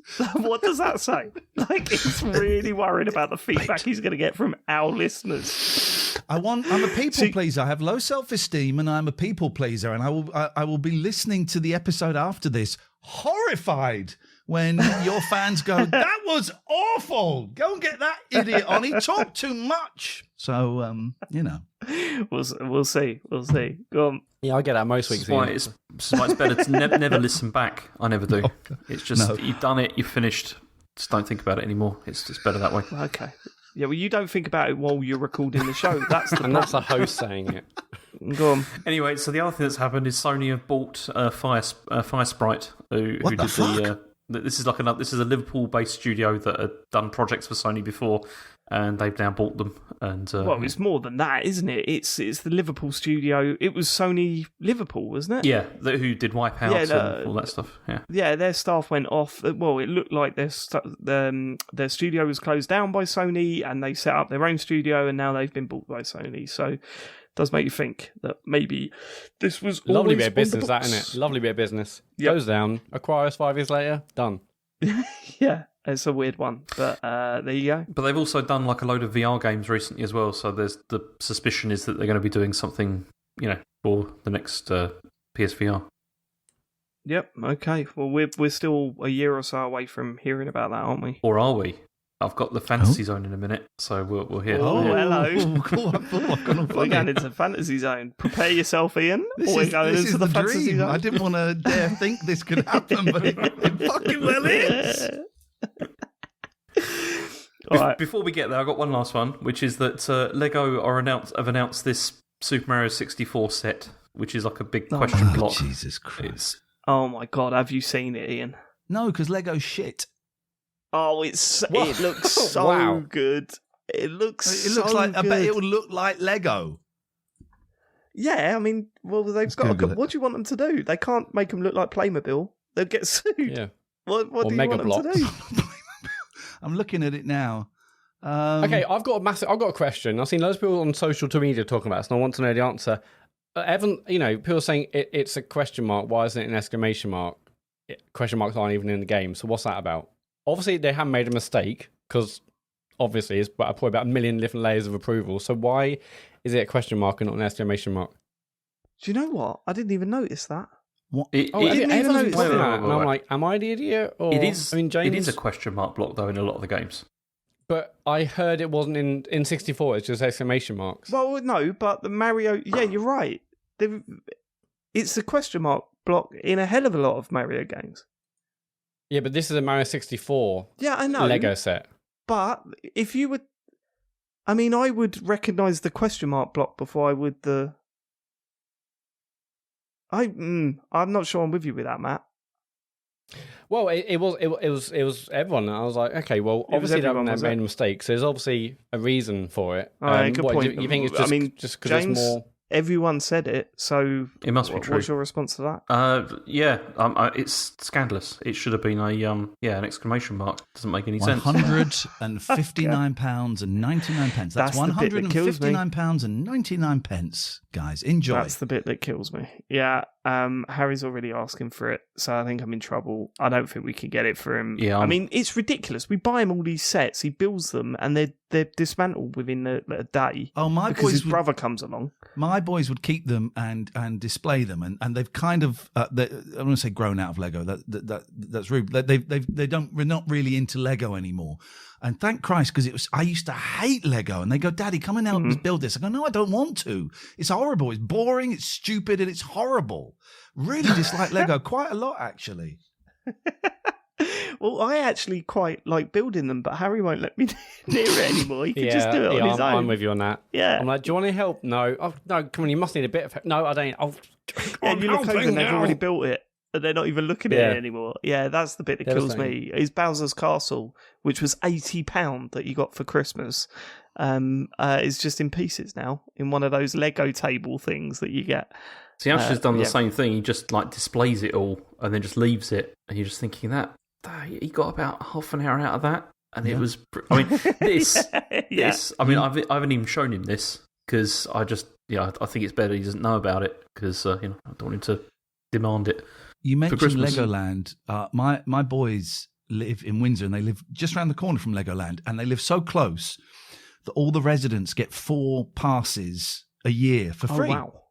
And so they live there, and their grandparents get 4 passes, and there's an old lady up the road that gets 4 passes. So they go to Legoland like 3-4 times a year.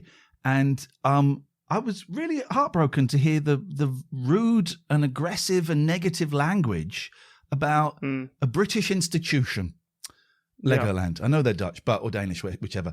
But that is a great place to go. There's a lot of memories. No, I'm with there. you there. Matt was bang out of order that week. Yeah, we had a great time there. It was good. It's a great place. Matt? I had a good time there.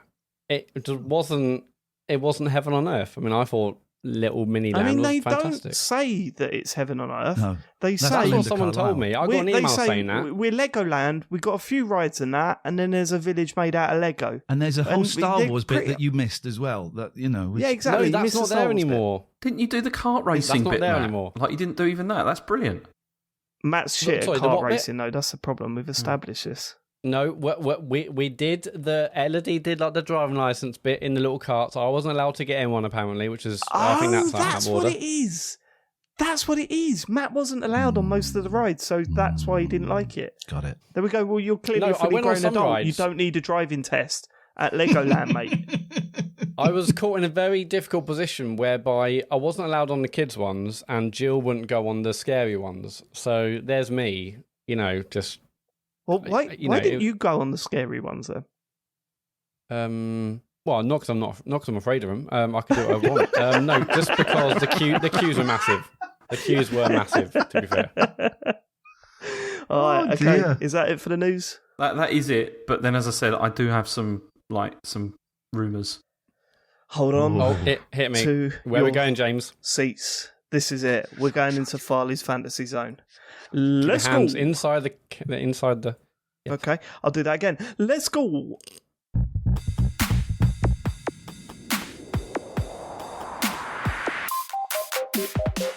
Fantasy Zone.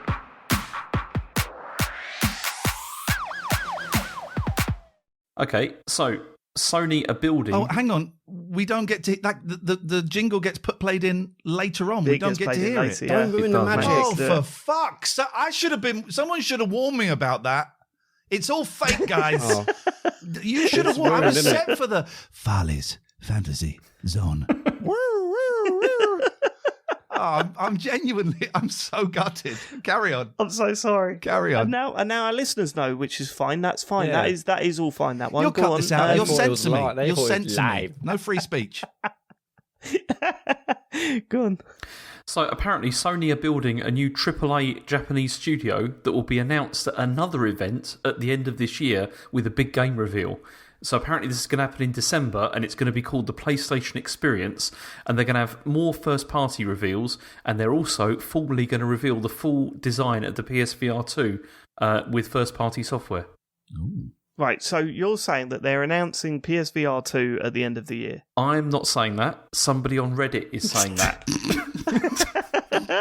What's their username? I can't tell you. I can't reveal my sources. I leaned over. I can't reveal my sources on a fucking public forum. Okay, fine, sure. But there's reasons. So this guy who posted this has got form apparently for predicting things correctly before, and he said Predicted Princess Diana. You got that bang on. and he says that he knows somebody that works at Sony Japan who's allowed him to leak some information, but not everything. Allowed him to. Oh, you can leak it if you want, mate. What a Yeah, load of not all of bollocks. it. Not all of it. So anyway, Just some of it. Not and all of it. he said please. apparently Sony held back a lot of games from the event that we just saw because they wanted to advertise all the third-party stuff before the holiday.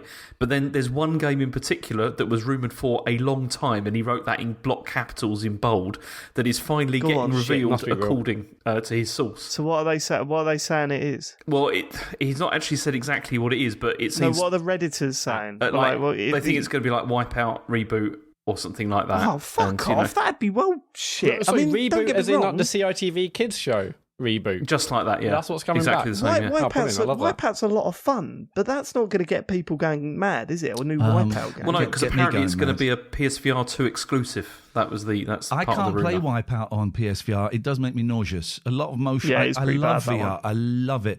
But I can't do games where you walk or drive because it makes me throw up. And I've tried it. I read all these tips on how to not be nauseous. And you're supposed to have a fan in front of you. You're supposed to drink ginger tea, eat ginger nut biscuits, and wear one of those bracelets, those pressure bracelets. And none of it worked. Still got nauseous. What, one of those amber things that you get for toddlers? No, it's those. Is that what one? No, it's the thing. It's like like an elastic bracelet, and then there's like a button that goes on your pressure point, Oh, right, like a little okay. nipple. Those amber bracelets don't work, do they? They don't work. I don't understand. But Jo, she's totally against this stuff usually, but she bought loads of them. Yeah. You seen those? Are they? They're I know like the little copper amber ones. beads. No, I don't know those. Oh, right, okay. Well, if it's just me, they're little amber beads. It's supposed to help with the colic or something like that. It's a total scam. That I'm sure it is. Right, go on. Is that it for Farley's Fantasy Zone? I mean, pretty much. I mean, what do you think? I mean, do you think this doesn't sound likely then there's going to be another event by the end I of the think year? it's a bloke on Reddit just saying stuff. I mean, the thing that gives it away is someone from Sony said that I can leak some of the information. Oh, did they say that? No, he didn't say that. He said it was like, don't leak everything or something like this. Okay, bollocks. I'm going to put the bollocks I mean, stamp I on that believe one. there's going to be a PlayStation Experience event because they've done them for the last couple of years. That, I believe, is true. Okay, well, they've scored a point there with Matt Murray. They've nailed that one. So, all right, okay. I don't think PSVR will be announced till next year, but might be eating my words. Right, are we done with the news? Yeah, we're done. Good. Let's get on to what you've been playing. And I think I'm quite excited to hear from Ian because you asked me to recommend you a game to talk about on the show. And I thought, well, it's a big show this week. New Life is Strange game out. We're all fans of the series. We've done spoiler cast. We're bang into this. So I've said, you know what? Life is... You said that you're into time manipulation stuff on your show. And I know that the story is excellent. So I thought, right, Life is Strange, get on that. Brilliant. You streamed some, I didn't manage to see it, but what did you think? Shut up. Okay. I've been playing my Oculus a lot, and I was playing Forever Bowling, and I was playing Cubism, and games I really enjoyed. And then you said, "Why don't you play Life is Strange?" You can talk about it on the show. And I did stream it, and I was all set, and a big audience, one of my biggest audiences. And I have to say, it was fucking shit. And anyone who likes this is a knob. It is. It's a hella game. Hey, it's a hella game. What? Oh my God. What's she doing? That's a hella mess. I gotta go in reverse time. If I hold my handbag, hey, I've been here before. Hey, that teacher. That's a hella guy. Well, you're playing it now. Yeah, We can hear it in the background. play that audio. We can hear the game in the background now. Can you turn it off? This will get copyright strike on YouTube, like when we fingers up. I was playing it, and I was saying to the viewers, when do we come out of the tutorial and get into the game? And I got to the point where you had to drop paint on a girl's head. That's half an hour in. Yeah, that was about an hour in. So okay. That's a pro. First of all, I grassed up the kid with the gun, right? And then I got in trouble for grassing up a kid with a gun. You get in trouble for that. Drop the paint, and then I was upstairs in the dorms, fucking. You were what? No. What were you doing in those dorms?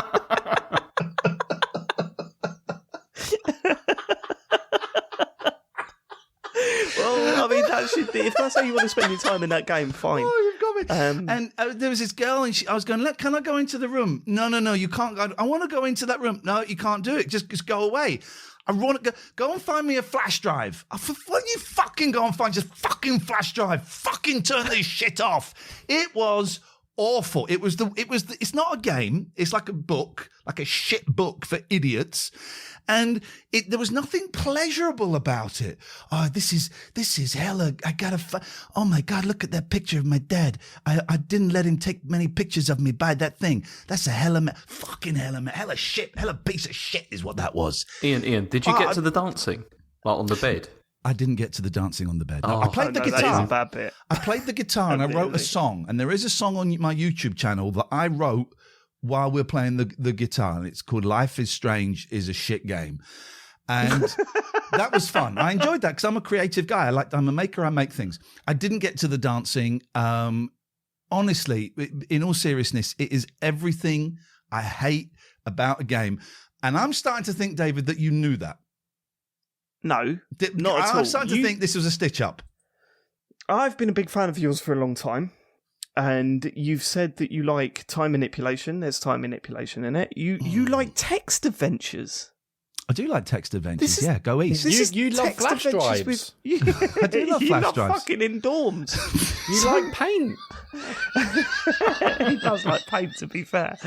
But I think, look, I've got 2 points to make about this. The first being, like, Yes. I said this on Twitter. Oh. We've spoken about whether we're friends or not. We're a at lot that funny over the stage where past, we like- don't know if we're friends, and we kind of like flirting right. around friendship, and you know. Yeah, we've never ever dance. said. We've known each other for a long time. We have. We've never actually like sat down and worked it out. No. Right? We've never thrashed it out, which I like to do Yeah. when I would acquiring a Thrash friend. you out in a minute. Yeah, Yes. but I thought we're probably at that stage where you could take a recommendation and say, do you Yes. know what? This is my friend's recommended this to me. Yes. I'm really going to give it a go. I'm really going to, and you did. didn't even make it out of the tutorial area. I did give it a go. It was so dull. It was just like, when you're a kid and you like Sunday around 4:00 and you'd just be dying of boredom and you just wanted to rip your eyes out. It was that. Where was the fun? Where is the fun in saying hella a lot and spending 20 minutes in a courtyard trying to work out how to not paint on a girl? 20 minutes Have you trying not to tried work doing out. that before? No, I've not tried to do it in real life, and It's a lot of fun. I thought you had to get the guys with the football I'm talking to these guys with the football, and they won't talk to me, and I'm going, come on, guys, please, and they're ignoring me. No, I hated it. It was everything I despise about games, and I would like that 2 hours back, please. Well, I guess we don't have to sit down and thrash it out anymore. No, thrashing out has happened, and it's gone. Goodbye. Good evening to you. I don't know if James is looking for any new friends, but if you want to hang out, I'm there, man. James? Oh. Well, he's just moved to a different country, so it's going to be a long distance I will relationship, that happily- one. But we're not allowed to tell you how long. I will apparently. happily travel there by ferry. To Spain. Oh, Can we not? Can we not? you cut that. I genuinely don't know where you are. I've got no idea where you are. So if by saying cut this out, if saying by ferry was in any way a hint, I humbly no, he's in- apologise. Stop! Don't do that, please. Okay. He's in. Can you? I could say it because I know Matt's going to bleep it. Yeah. because- Great. He's in. He's Right. in. Stop! Wow, come on! fucking Come hell. on! Okay, Come let's on, not. guys. Come on. I hope your move has Okay, gone all well. right. It sounds like very traumatic experience. I hope it's gone well. It was. I still haven't got any curtains. It really wasn't.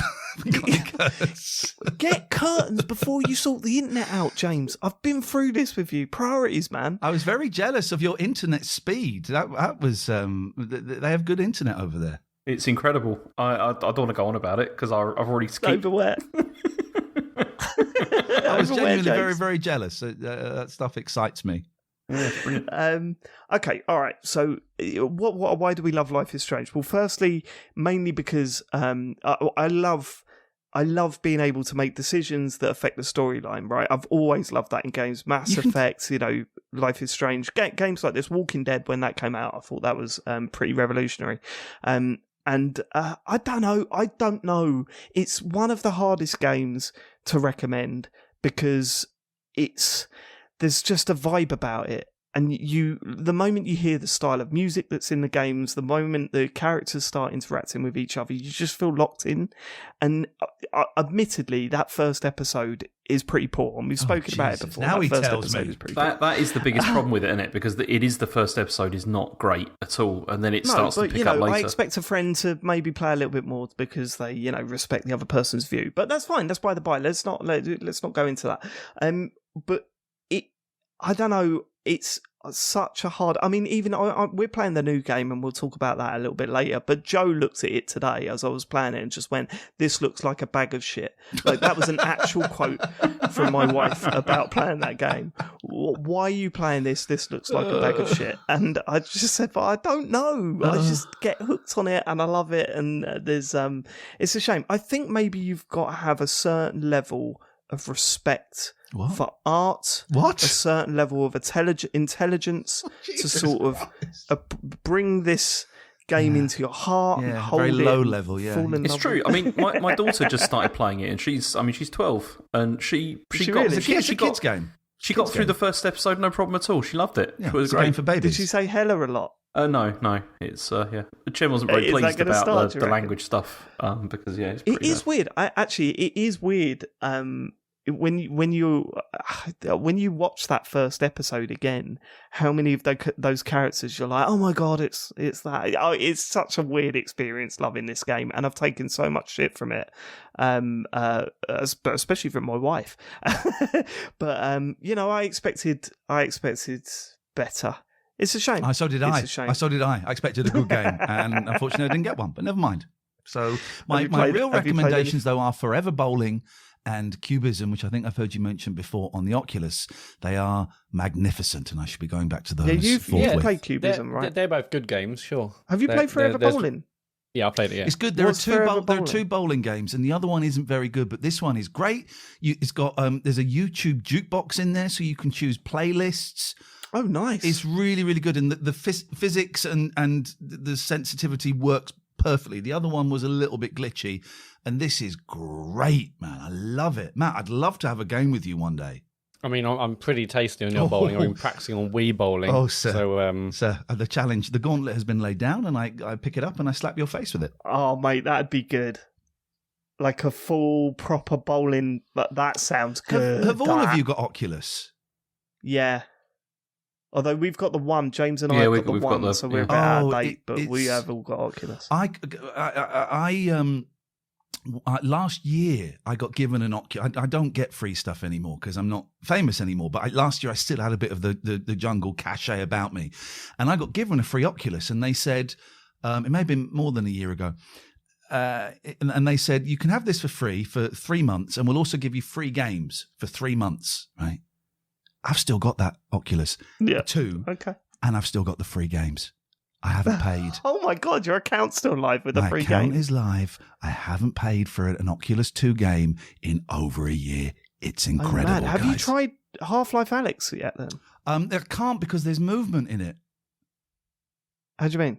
Well, Oh, you can't move from place to place? No, I can't. I can't be in any form of game in Oculus that has movement in it because I feel nauseous and I get shit. motion sick really, really Wow. quickly. It's really weird. I think I'm ill, but I can't do anything where I can walk about a little bit in things like Forever Bowling, but when you're sat in a vehicle that moves or you have to press the thumbstick so you jump, I can't do that stuff.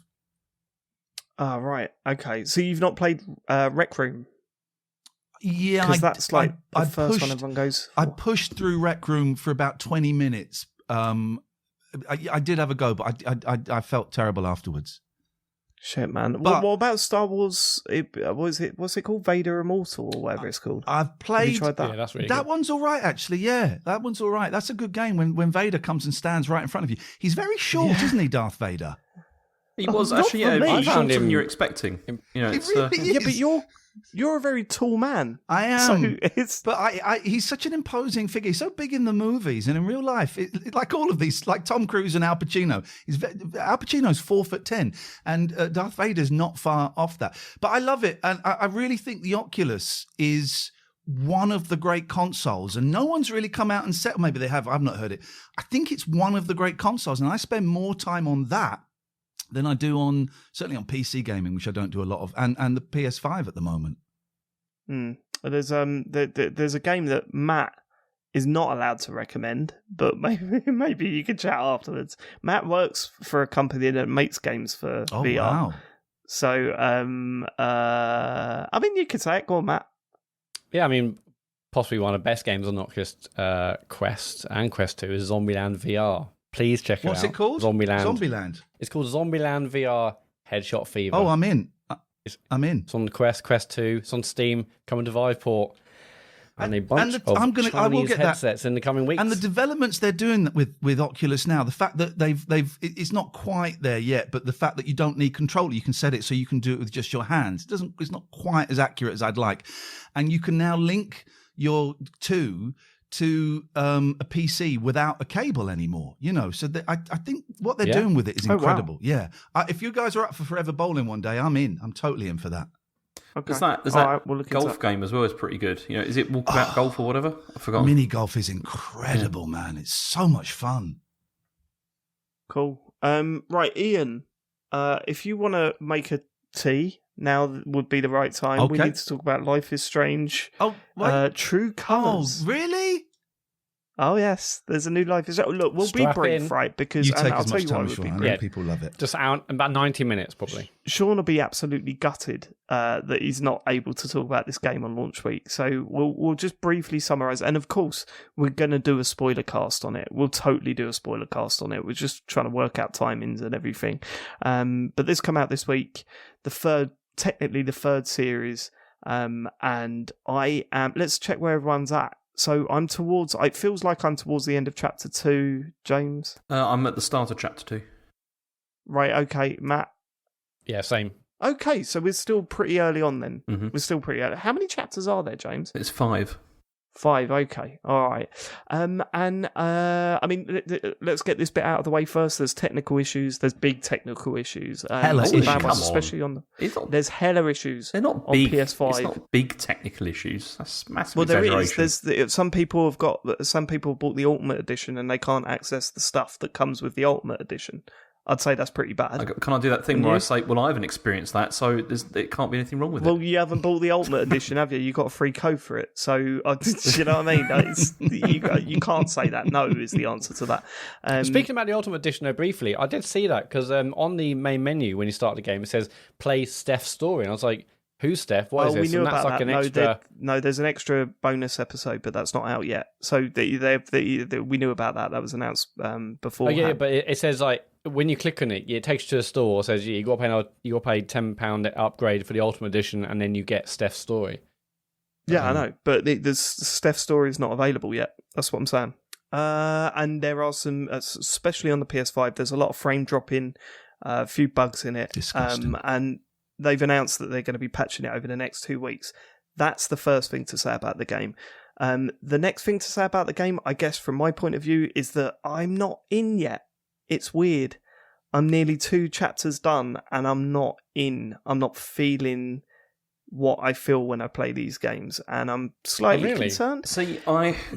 Can I talk about the environment? Because we talked about this in the WhatsApp thing. Because this is the problem I've got. Because I am enjoying it. Like, I'm enjoying it a lot, actually. But then I have found the environment in the beginning like really off-putting. Because, as I said in our WhatsApp, it just feels too perfect. And it feels like it's stuck in the late 90s. And it doesn't feel real to me at all. Like, the environment doesn't feel real. Yeah, it doesn't feel real. It's set in a mining town, a small mining town in the US of A. And there's weird, isn't it? Like, where everyone's insanely attractive. You walk into every store and it's all being run by, early 20-somethings. But also just the building designs. It looks like, like in places like Disneyland and stuff, where they've got like, facades of like buildings the and big stuff. Wooden, it looks feels like a Wild West town. It feels just like that. Yeah, and it doesn't feel real, because of that, which is... Well, I don't know. The places like that exist, don't they? Well, that's what I was wondering. I've only been to New York in America, so I haven't been to like rural slightly America. different But New I was York, there isn't like exactly. So I was like, is this what American mining towns Well, look if it like? does, it looks absolutely well, that's beautiful. the thing. Like I saw this, and Sean said the same thing. It's like, where's the money coming from to fund all of this? Yeah, it make me think that. Yeah. Well, maybe it's coming from the fact that they're mining. What, they used to mine silver, now they're mining kind of, was it uranium from the mountains? Yeah, but they're mining cryptocurrency. They got a bunch of servers. servers up in the hills, and they're mining cryptocurrency now. That's what they're doing. That's where the money's coming from. But yeah, it's an absolutely gorgeous kind of environment. I was like, wow, this place is amazing. It just didn't feel real for that reason. It's like, I don't know, to me, but yeah. But you can suspend disbelief with that stuff, right? I can absolutely suspend disbelief because we're talking about a game with a woman with superpowers. It's I'm happy to kind of take a step back from that. But yeah, it's a gorgeous environment to be part of. I think the town's like so welcoming and lovely. But for me, the story seems even slower than it usually does. I mean, Ian was talking about the first episode of Life is Strange, and yeah, that episode is very slow before it starts kicking the story in. But then Life is Strange 2 went against that, right? And the story was very upfront with everything, and all of a sudden there was a little, it had a bit of build up, but then that happens at the end of chapter 1 and you're like, whoa, here we go. And something does happen at the end of chapter 1 on this one, but it didn't have the same impact as the last game. The thing I wonder about that is, did you know that was going to happen before? Because I'd seen like some trailers or whatever like that where they talked about it, and then I didn't know that was going to happen. For the entire episode, I was waiting for this to happen, like when it was going to happen. I knew that character wasn't going to be around, so I knew that much. Yeah, that's what I mean. Like, I knew that was going to happen, but I didn't know that. I was just thinking, when's it going to be? And I was just constantly just thinking, is it going to be now? Is it going to be now? And it's just that kind of ruined it a bit. Yeah, but we knew that about Series 2, though, right? We knew what happened in Series 2. I don't remember, did we? But yeah, we totally did. We totally knew that was the story, right? I'm sure we did. Anyway, was it a shock for you then, Matt, when you hit? Yeah, because I'd watched like one of the first trailers ages ago. Knew I didn't need to watch any more, read any previews because obviously I was going to play it. Yeah, so I didn't know what was going to happen at all. I assumed something would be happening towards the end, just to give it a bit of a bang towards the end of the episode.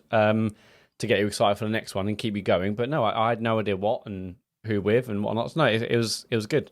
I really enjoyed it. I'm slightly concerned about the powers. I was going to save this for the spoiler cast, but we'll talk about it now briefly. So the power in this, all of these games are about someone getting some supernatural powers, basically.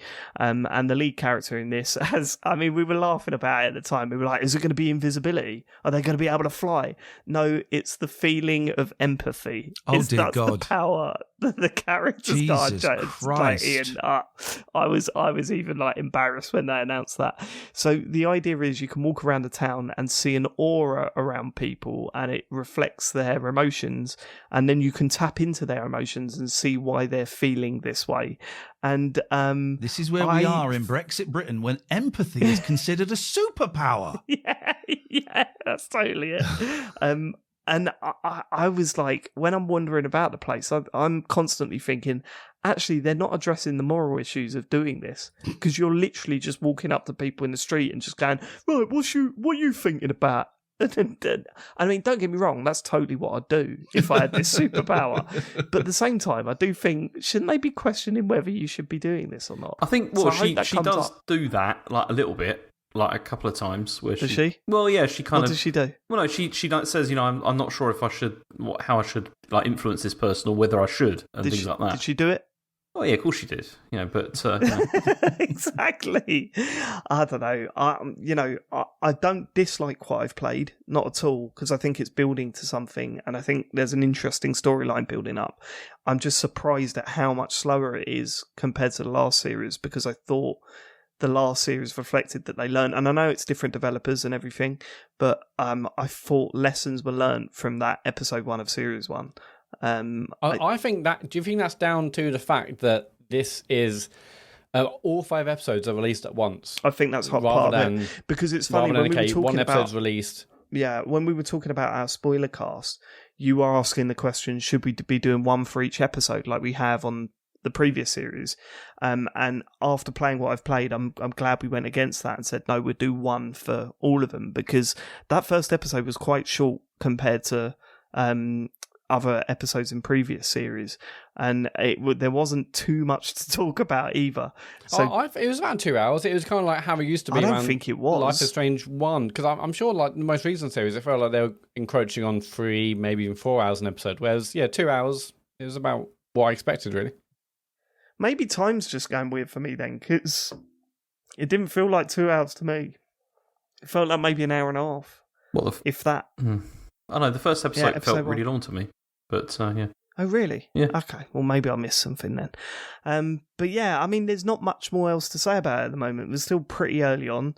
I mean, it looks great, and it will look good when the frame rate's running properly. It's a shame that they're not aiming for 60 frames, because 30 frames just feels archaic now. But hopefully that will get smoothed out at some point sooner rather than later. I think actually it feels like a big step up in almost every area. I think it really does feel like a different game, and not just visually. I mean, obviously frame rate issues aside, visually it looks great. I think the animations of the faces, the eyes particularly, convey a lot more. It feels a lot better. There's only one thing I don't like with the face stuff, which is going to sound very. Maybe this is just me, but the main character keeps doing this thing with her teeth, like where she keeps like baring her teeth. Have you seen that? What? What, like in Andromeda? Yeah, it's kind of like that a bit. Like from time to time, she just sort of like bares her teeth, and it looks a bit odd.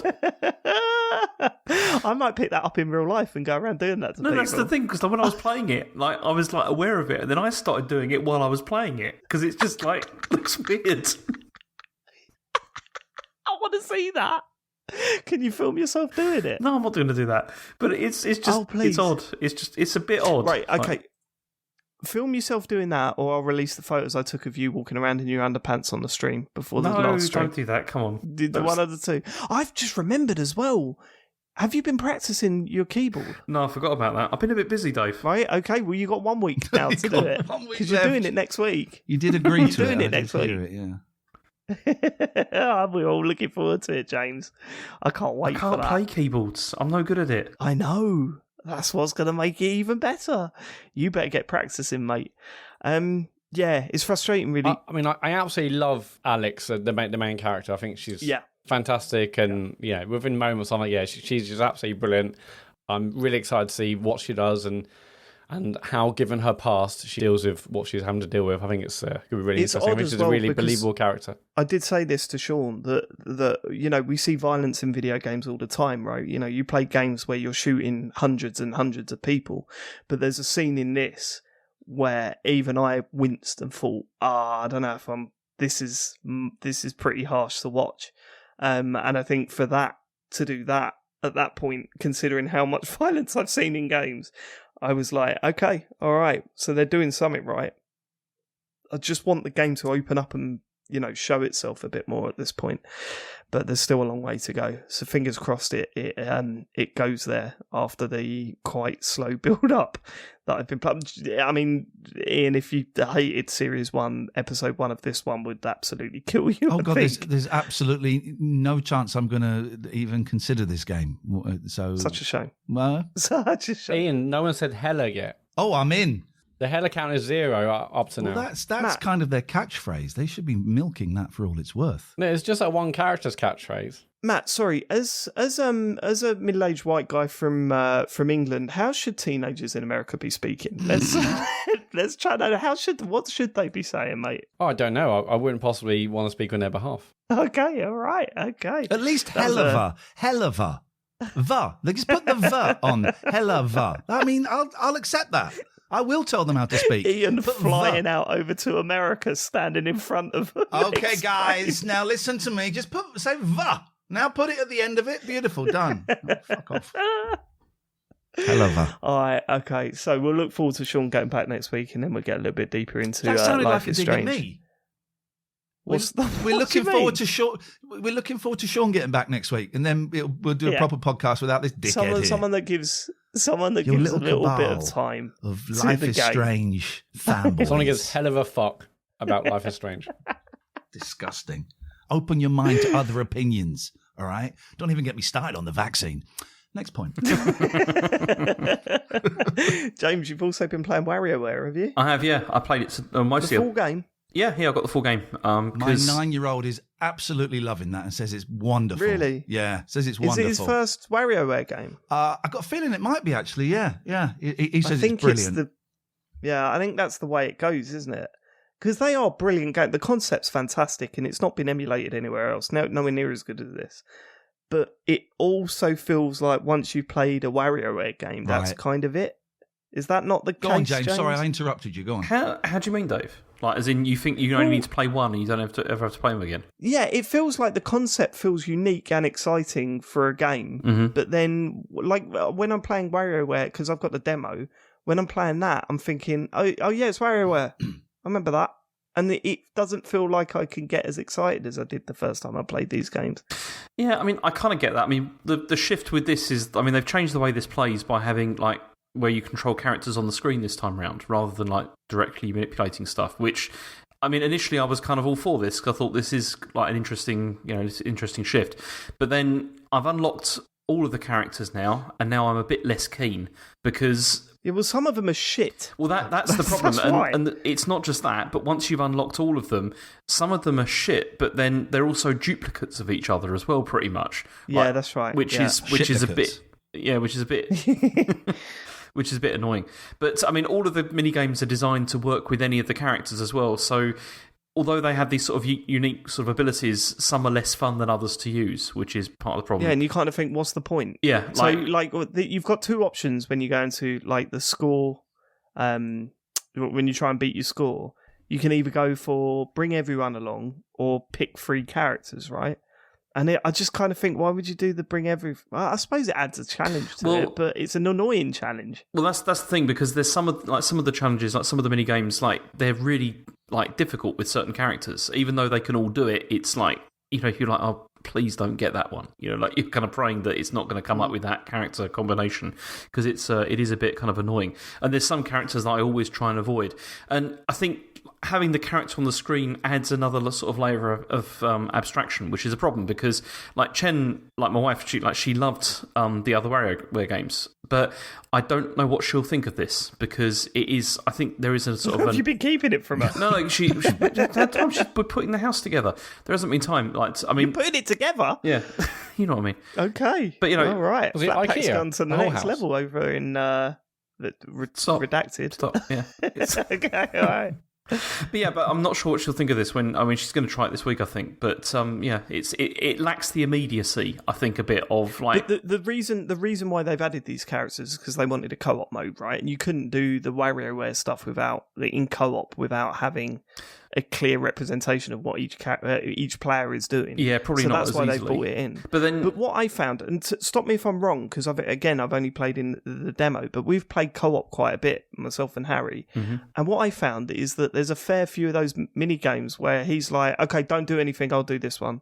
And I'm like, okay. And I kind of felt that doesn't defeat the point of co-op mini games? Yeah, there are a couple like that where it is like just one person can probably do it, but then there are some where there is a bit more sort of cooperation to it. But I mean, I finished this, like as in I've unlocked all the characters, I've gone through the entire like sort of story sort of segment of it, but that's not really about the game. You know how this is all about high score chasing and stuff like that, and that's when it starts to get good, is when you're sort of like trying to beat your times and all that kind of thing. So I'm going to continue playing it, and I'm sure it's I'll probably get into it a bit more. But I played the multiplayer with Asher, and he wasn't really that interested. You know, he played a bit of it, and he was just like, oh, I'm going to go and do something else now. And I was like, oh, okay. I was a bit disappointed because I really loved like these. You know, when I was younger. Is it supposed to be the other way round? Well, that's the thing. Yeah. Can you play this video game with me? Yeah. No, busy. Exactly. Yeah. He was like, I'm gonna go over there and do something else. And I was like, okay.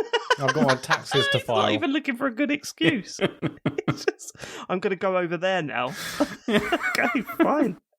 I can still see you, Asher. Yeah, I'm over here now. Can't reach the pad, so... What are you doing today, Asher? Standing here? Okay, all just right. doing stuff, okay. isn't it? It's, you know...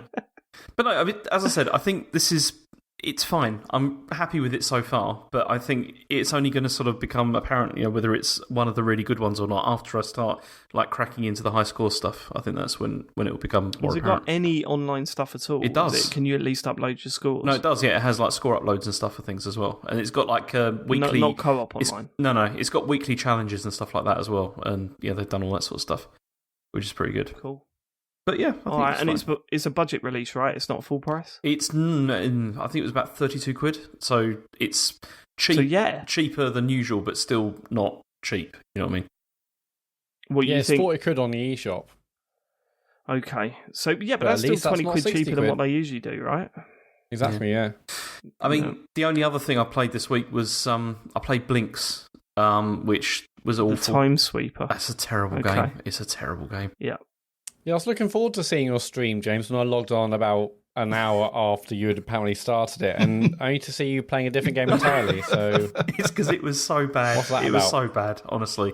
And it's like you've got people saying like, "Oh, you didn't give it a chance," but it's like, you know, I've played a lot of bad games. I agree with those people. You should give the games a chance. That's what I reckon. That's been my mantra. Yeah, at least 8 weeks. Like, I've played a lot of bad games on streams. Like I've played a lot of bad games, and this one was one of those ones where I just thought I don't want to waste my life like playing this. It's rubbish. Why do you do it? What do you mean? You're picking a Why game did to you stream, want to why do play you go it for the then? ones that you don't want to Because play? I didn't know this one was going to be bad. I thought it was going to be like a hidden gem or something. Yes, you did.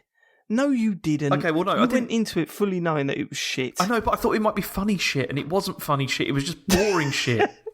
That was the problem. Okay, right. The wrong type of shit. Exactly, but that's the thing. Like, if you're streaming something, you have to have something to work with, so that you can talk about. And there was nothing to talk about with this game. It's just like, oh, it's a really, I don't know, unappealing looking cat, like collecting shapes. It's like, I don't care. Yeah, when you're streaming a game, you should pick something, that you can get involved with and chat about, like a drama set in a high school in America. That would have been great if you put the effort in. Yeah. So, bloody good. Who was point, that a dig David, at? Was that when a you dig at agree, me or Ian. James? I'm so confused. There's digs just flying gonna say- everywhere tonight. I'm going to say James. Okay. to get away from that argument. Okay. so all instead, right, I are we started done? playing Dark Souls 2 instead, which I'm going to continue streaming because it was good. Matt, are you angry at him doing that because the Souls thing is your thing? Well, I mean, it's fine, David. I was enjoying Hitman, and Dave and James started streaming Hitman 3, Ooh. so it doesn't matter.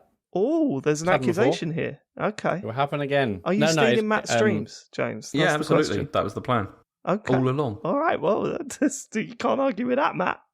So, yeah, I mean, how long are you going to be playing Dark Souls 2? Do you reckon you said on the stream you'll play it until it stops getting fun. Obviously, these games, they're not really about the fun. Do you reckon you'll stick with it? I think I will. I'm James, only... you've got to stick with it. If you're going to nick his shit, you can't just then bail out because then Matt can't do it.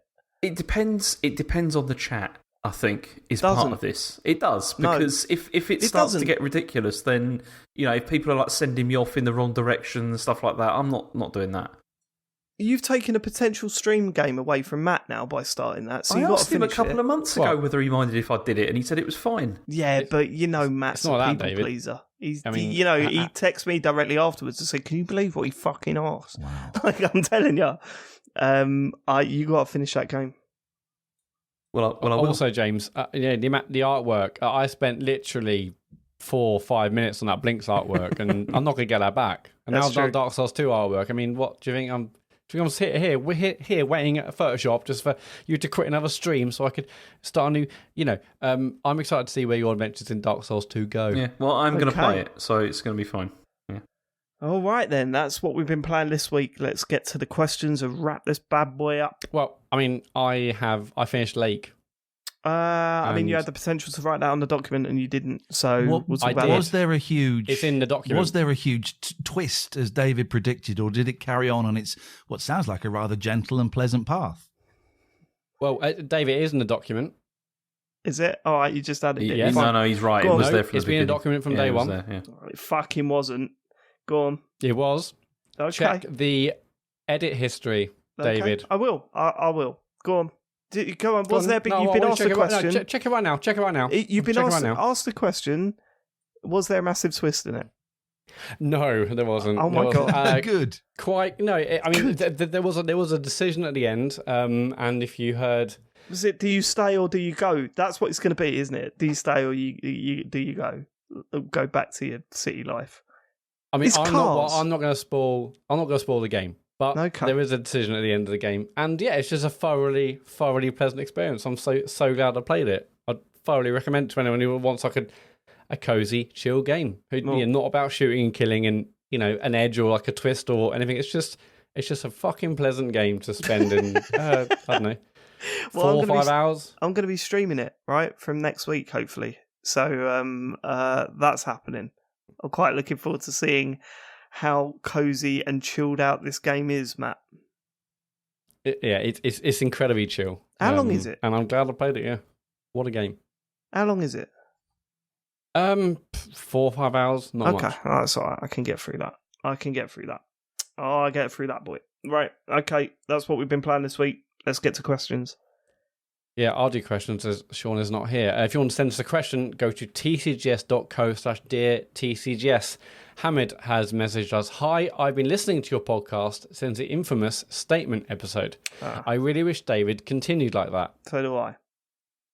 Do you want to explain, David, for new listeners, what happened in the I episode? used to be an arsehole. Well, I still am, but I used to be even more of an arsehole, having a pop at everyone. And then there was one where I took it a bit too far and then had to apologise.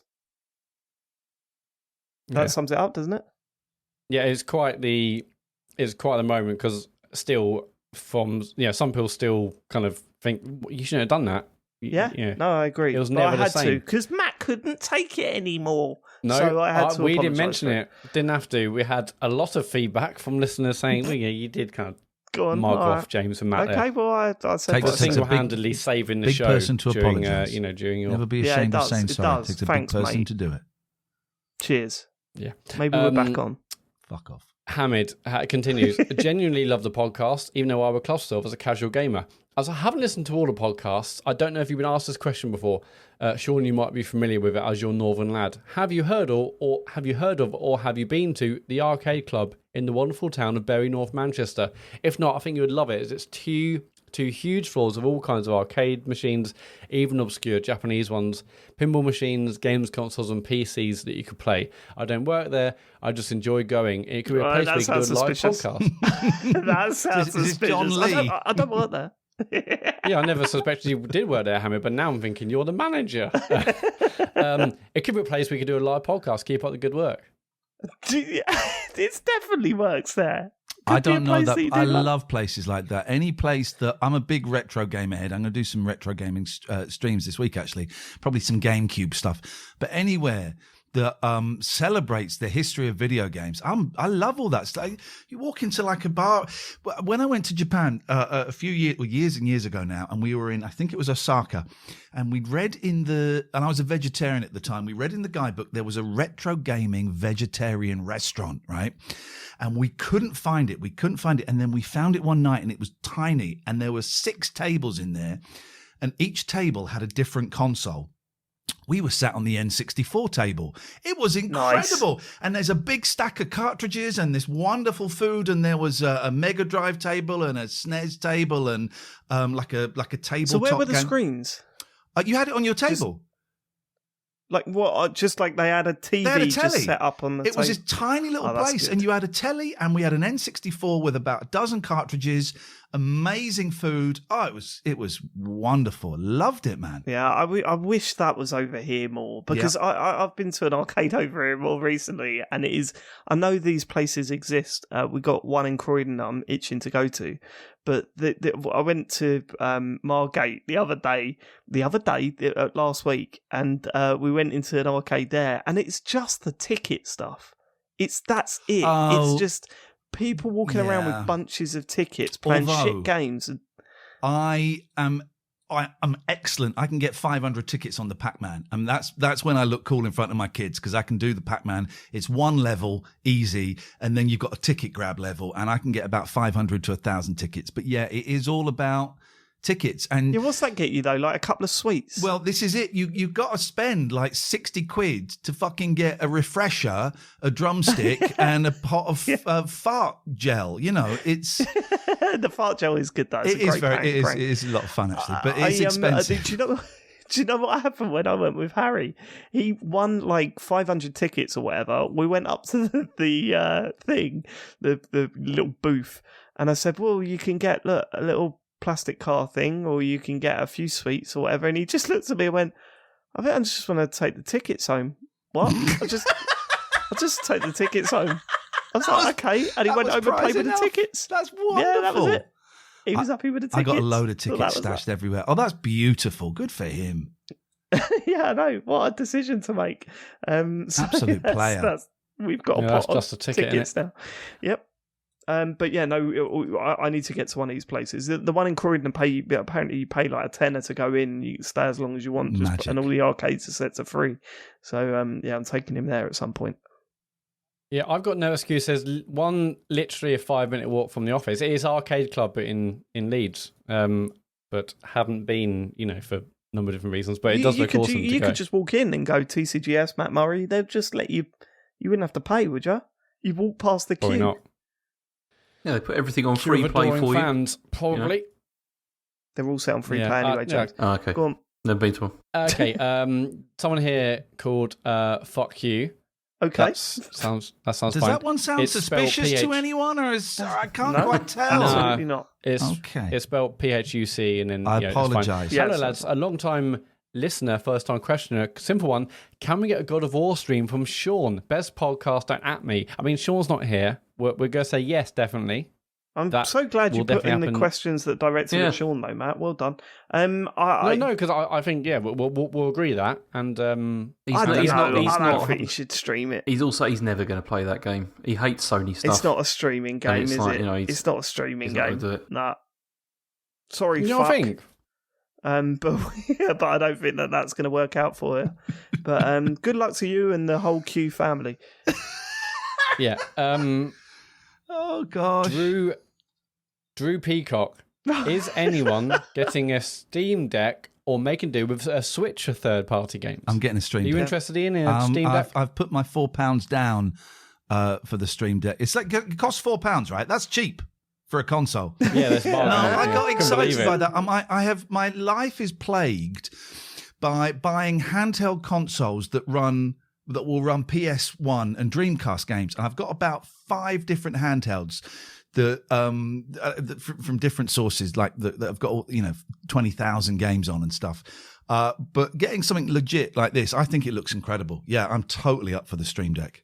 Well, the fact that they've been pretty open about the fact that you can put emulators on it anyway. We know the hardware's really good.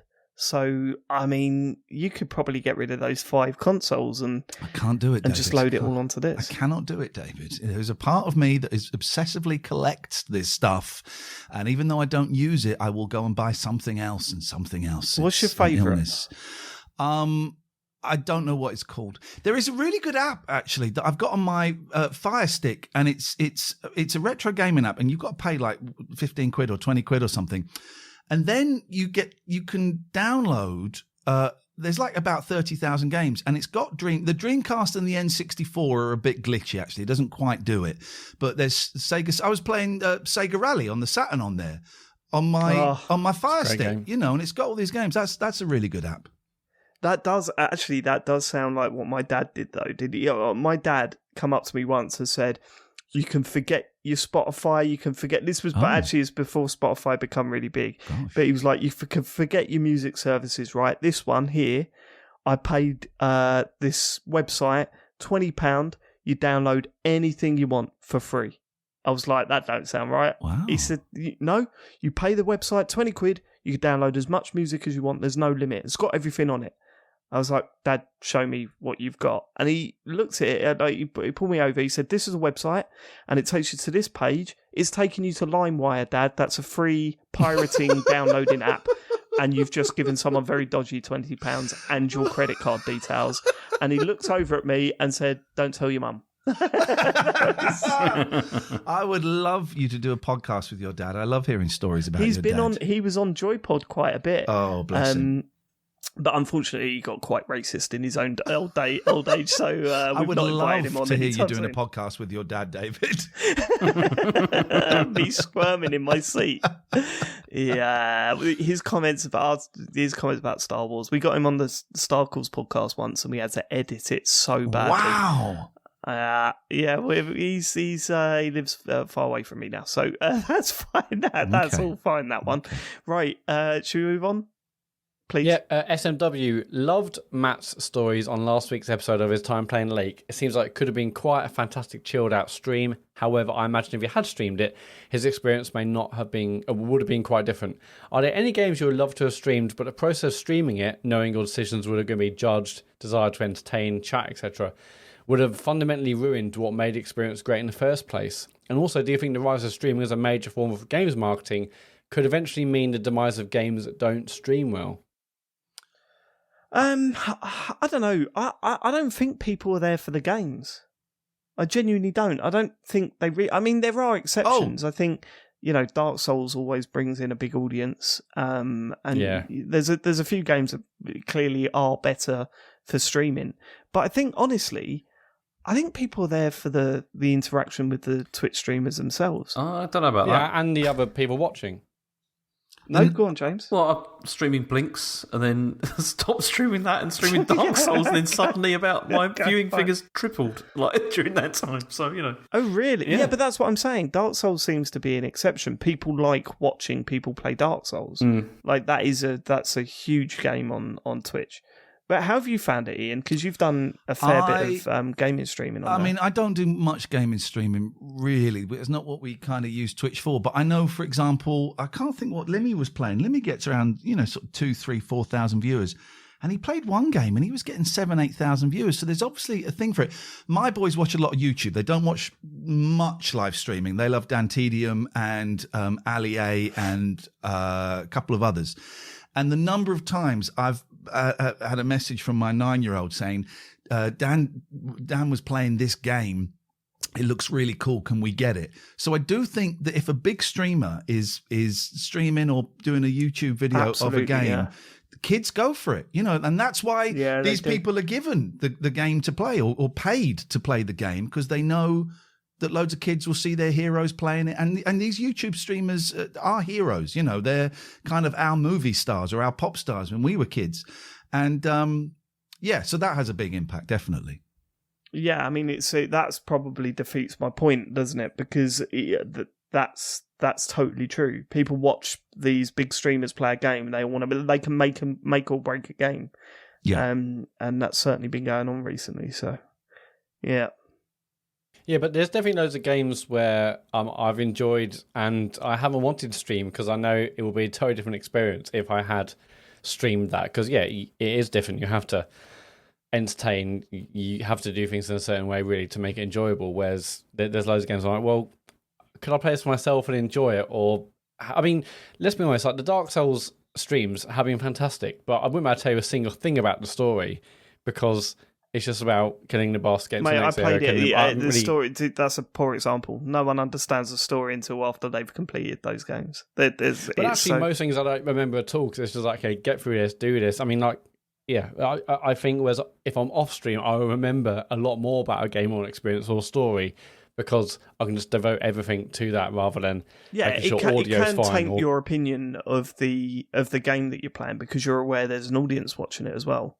It totally changes the experience, I think, streaming it or not streaming it. Yeah. In terms of whether the rise of streaming will affect game development, I think it already does. I mean, I think developers have to think, okay, how would this look as shared content? Would this work well as a stream?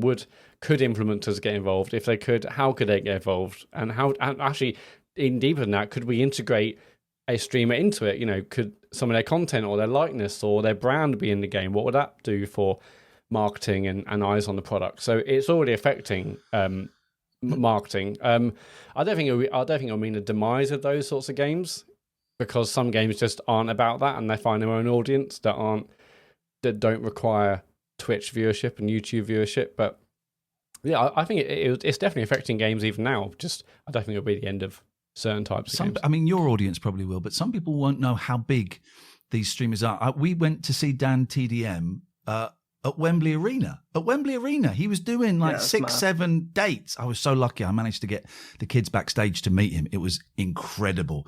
But he was doing 6-7 dates in arenas. But what does he do on stage? Awkwardly reads a script. It was fun actually. We had downloaded an app, and there was a story about.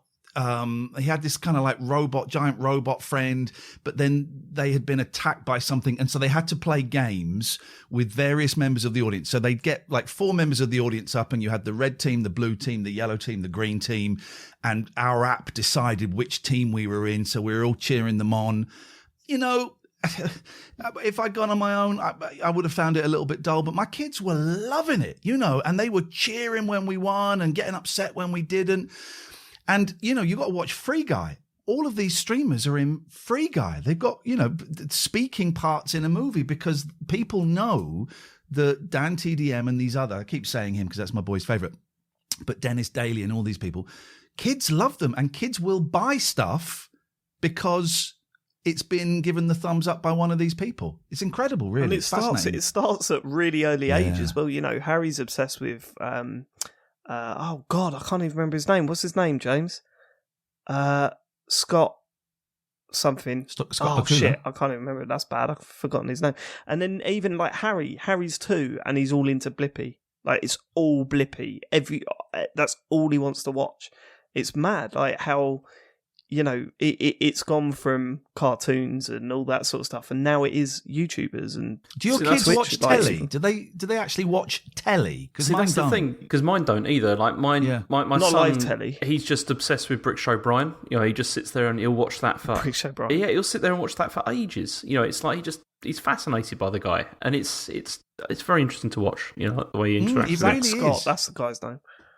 Sorry. But no, what was really interesting, so Charlie was in hospital for a few days during the last lockdown, and Joe was really worried because it was, you haven't got Netflix in hospital, you haven't got like that sort of instant whatever you want to watch, you can watch it, and you can watch 8 episodes, and he would have a meltdown when a new show would start because he wanted to watch the last show was on, and then by the end of that show that he was watching, he was like, well, I want to watch that again then. And it's like, no, it's something different now. And then he'd have a meltdown. It was like on repeat.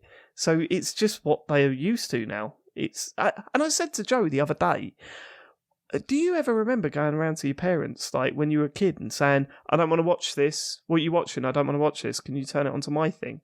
And that's what kids do now. They go, turn this off. It's the news. I don't want to watch that. Well, I'm old and maybe enough. It's our own fault because we fold with that stuff. We just let them crack on. But I'm old enough to remember maybe when we it's had 3 channels, and when I'm significantly older than you lot. We had 3 channels, and the TV would stop in the afternoon, and me and my sister would watch the static until the TV started. Honestly, we'd watch it and we'd go, look, can you see there's a man in there? And there's, we'd make images out of it, and then the TV would come back on. So it's a different world, but I don't have a problem with it. I know some people don't like kids watching that much YouTube. I don't care, as long as it's, I'm monitoring who they're watching, and the people that they are watching so far are great. Slogo Man and Dennis Daly's a great advocate for mental health. Dennis Daly kind of disappeared for about 3 months. I think he had some kind of mental breakdown, and he came back and he said, guys, and he's talking to kids, guys, I was really unhappy streaming Roblox. It was making me really unhappy, and I would like to stream Minecraft for you, and I hope you buy into it. But even if you don't buy into it, that's cool. It's just what I want to do, and it's my mental health wasn't great. I'm talking to my 9-year-old about mental health and happiness and pressure from other. I'm having a conversation with a 9-year-old because of what he said. I think a lot of these people are great. I'm not so keen on Mr. Beast. But that's a different kettle of fish. Yeah, it's that situation where you'll only hear about the bad stuff in the mainstream, but then there's a lot of good people there that don't get reported on. Yeah. Going on a bit of a tangent, did I ever tell you when I went to the X Factor Live at the O2? Oh my God, no.